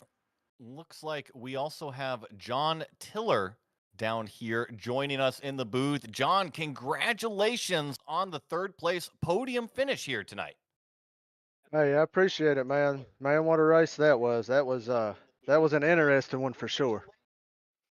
It seemed like you were in a pretty good position those final two restarts. I was a little worried you got swallowed up in the middle, but just talk to me through those final two restarts and how you ended up in third here. Yeah, man. I mean, well, to start out with, the night was extremely wild for me. I can't tell you how many wrecks I drove out of there, and somehow still had a fast repair at the end. But we got up there to the front, which is where we wanted to be, and from there I was just hope the cautions come out behind me instead of in front of me or beside me. And of course, when I got put in that 3 wide situation, I seen the guy coming through the middle, and I was like, well, let's hope he gets to me in time. And sure enough, he did push me right back out. So it was a long race here tonight. Was there any point that you were sitting on pit road kind of with your head in your hand saying, what the heck is going on? no, believe it or not, man, there was a few times where I was like, man, I can't believe I made it out of that. But it was there was a few more cautions than I expected. But that's super speedway racing. You never know what's going to happen here. Well, I hope you enjoyed your time here on the Saturday for the Boys event. It's awesome seeing you come home third place, taking home some cash here with you as well. Is there anybody you want to give a thank you to? Well, of course, I got to give a big shout out to my spotter, Nathan Lyon, over there at Fueled Up Motorsports. All those boys helped me out a ton. Of course, thanks to Jeff for putting this event on, man. What a great cause we're raising this money for. Thanks to everybody at Maconi for everything y'all do. Of course, a big shout out to all those sponsors: Clark Heating and Air, Swift Home Buyers, Maconi Setup Shop, Admin Box. Couldn't do it without all those guys, that's for sure. Well, that was John Tiller, driver of the number 16 car, finishing in the third place spot here today. And I want to bring the QR code back on the screen one more time. We are going to be closing out tonight's show here, but before we close out tonight's show, we are here for Movember. We started out today just over $1,000, just tick over $1,000 is where the total was. When we started out the broadcast, it was about $1,700 is where we started out. Right now, I can officially provide you the update.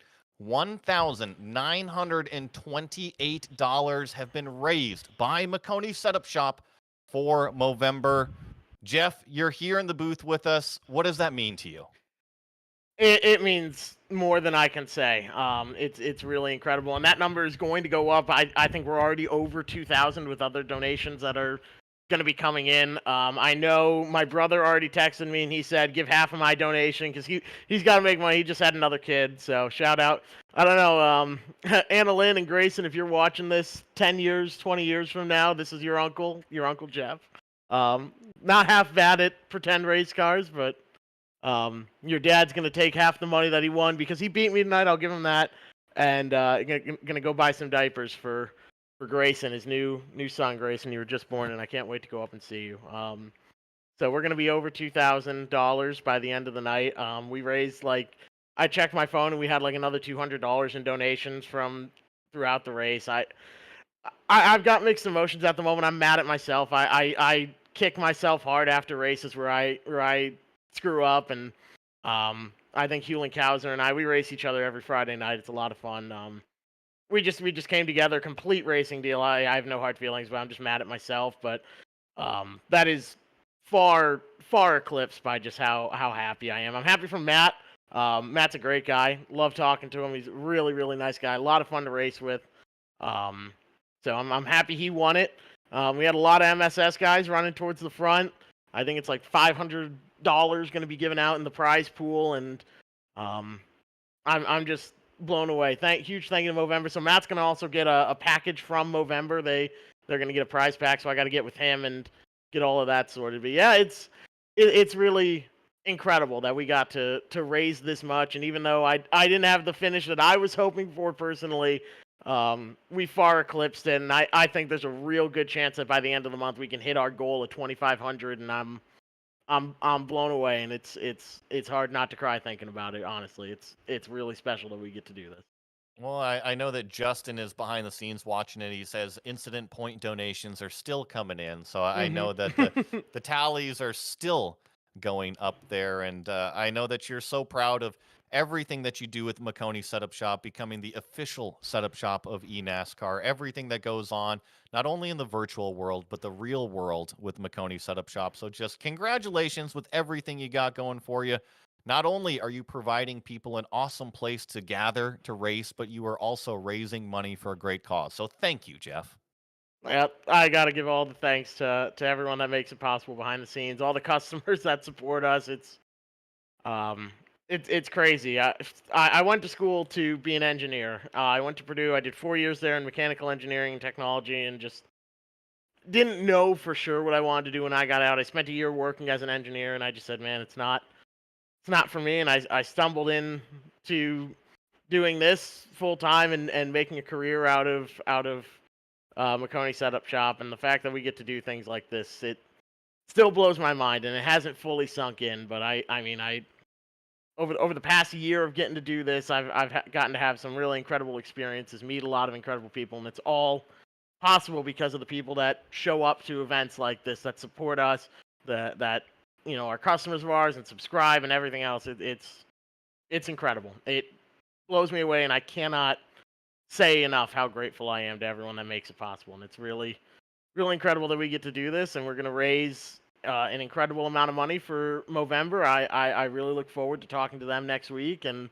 telling them, hey guys, look what we were able to do. I mean, we're the third year in a row we've raised a substantial amount of money. This is already the most we've ever raised, and we're gonna continue going, and it's just incredible. Huge thank you to you guys for putting on an incredible broadcast that I think there were a lot of people watching, and a lot of people are going to go back and watch it afterwards. So thank you to you guys, the whole Maconi Setup Shop and Maconi Entertainment teams, just everyone that showed up to race, that donated, that supported the event, that shared the broadcast, that watched, that commented, that purchases our setups and subscribes to us. It's incredible that we get to do this. So thank you from the bottom of my heart. Everyone involved in making this possible. I'm lucky that I get to be the figurehead and talk on the broadcast about things like this, but it's not me doing all the work. It's everyone behind the scenes that makes it really click and make it possible. Well, Jeff, I know you're bummed out about how you finished here tonight, but I know you're incredibly proud of everything that you've done here tonight. I do want to end tonight on a positive note for you. I know you're not super happy with your finish, but dude, you were the fastest car on the racetrack tonight. You claimed fast lap. Really? That's awesome. That does cheer me up a bit. Was that right at the beginning, like lap 2 or 3? No, really. It actually popped up on the screen about 2/3 of the way through the race. Wow. So we had the purple fast lap coming from you right there. So yes, you were the fastest truck tonight. That is awesome. I didn't know that. Goes to show, I guess it's not always the fastest guy that wins the race. It's the one that doesn't get 24 incident points at the end of it. So that's a good lesson to take out of it. But yeah, that's really incredible. So thank you to everyone behind the scenes. Thank you to you guys for making this possible, and thank you to everyone that donated. Our campaign's going to go through the end of the month. So if you're watching this a couple days later, you didn't make it on Saturday for the boys, it's Movember for the boys, and we'll keep that campaign going until the end of the month. We're just a couple $100 away, and that blows my mind from hitting our and I set that goal as a reach goal. So that'll be double what we raised last year, which I was super proud of then. Well, Jeff Maconi not only finishing with the fastest lap, but also up 11 positions from where he started tonight. Our fearless leader, Jeff Maconi. And Justin, I'm going to bring you back in one more time. The final thoughts as we wrap up Saturday for the boys.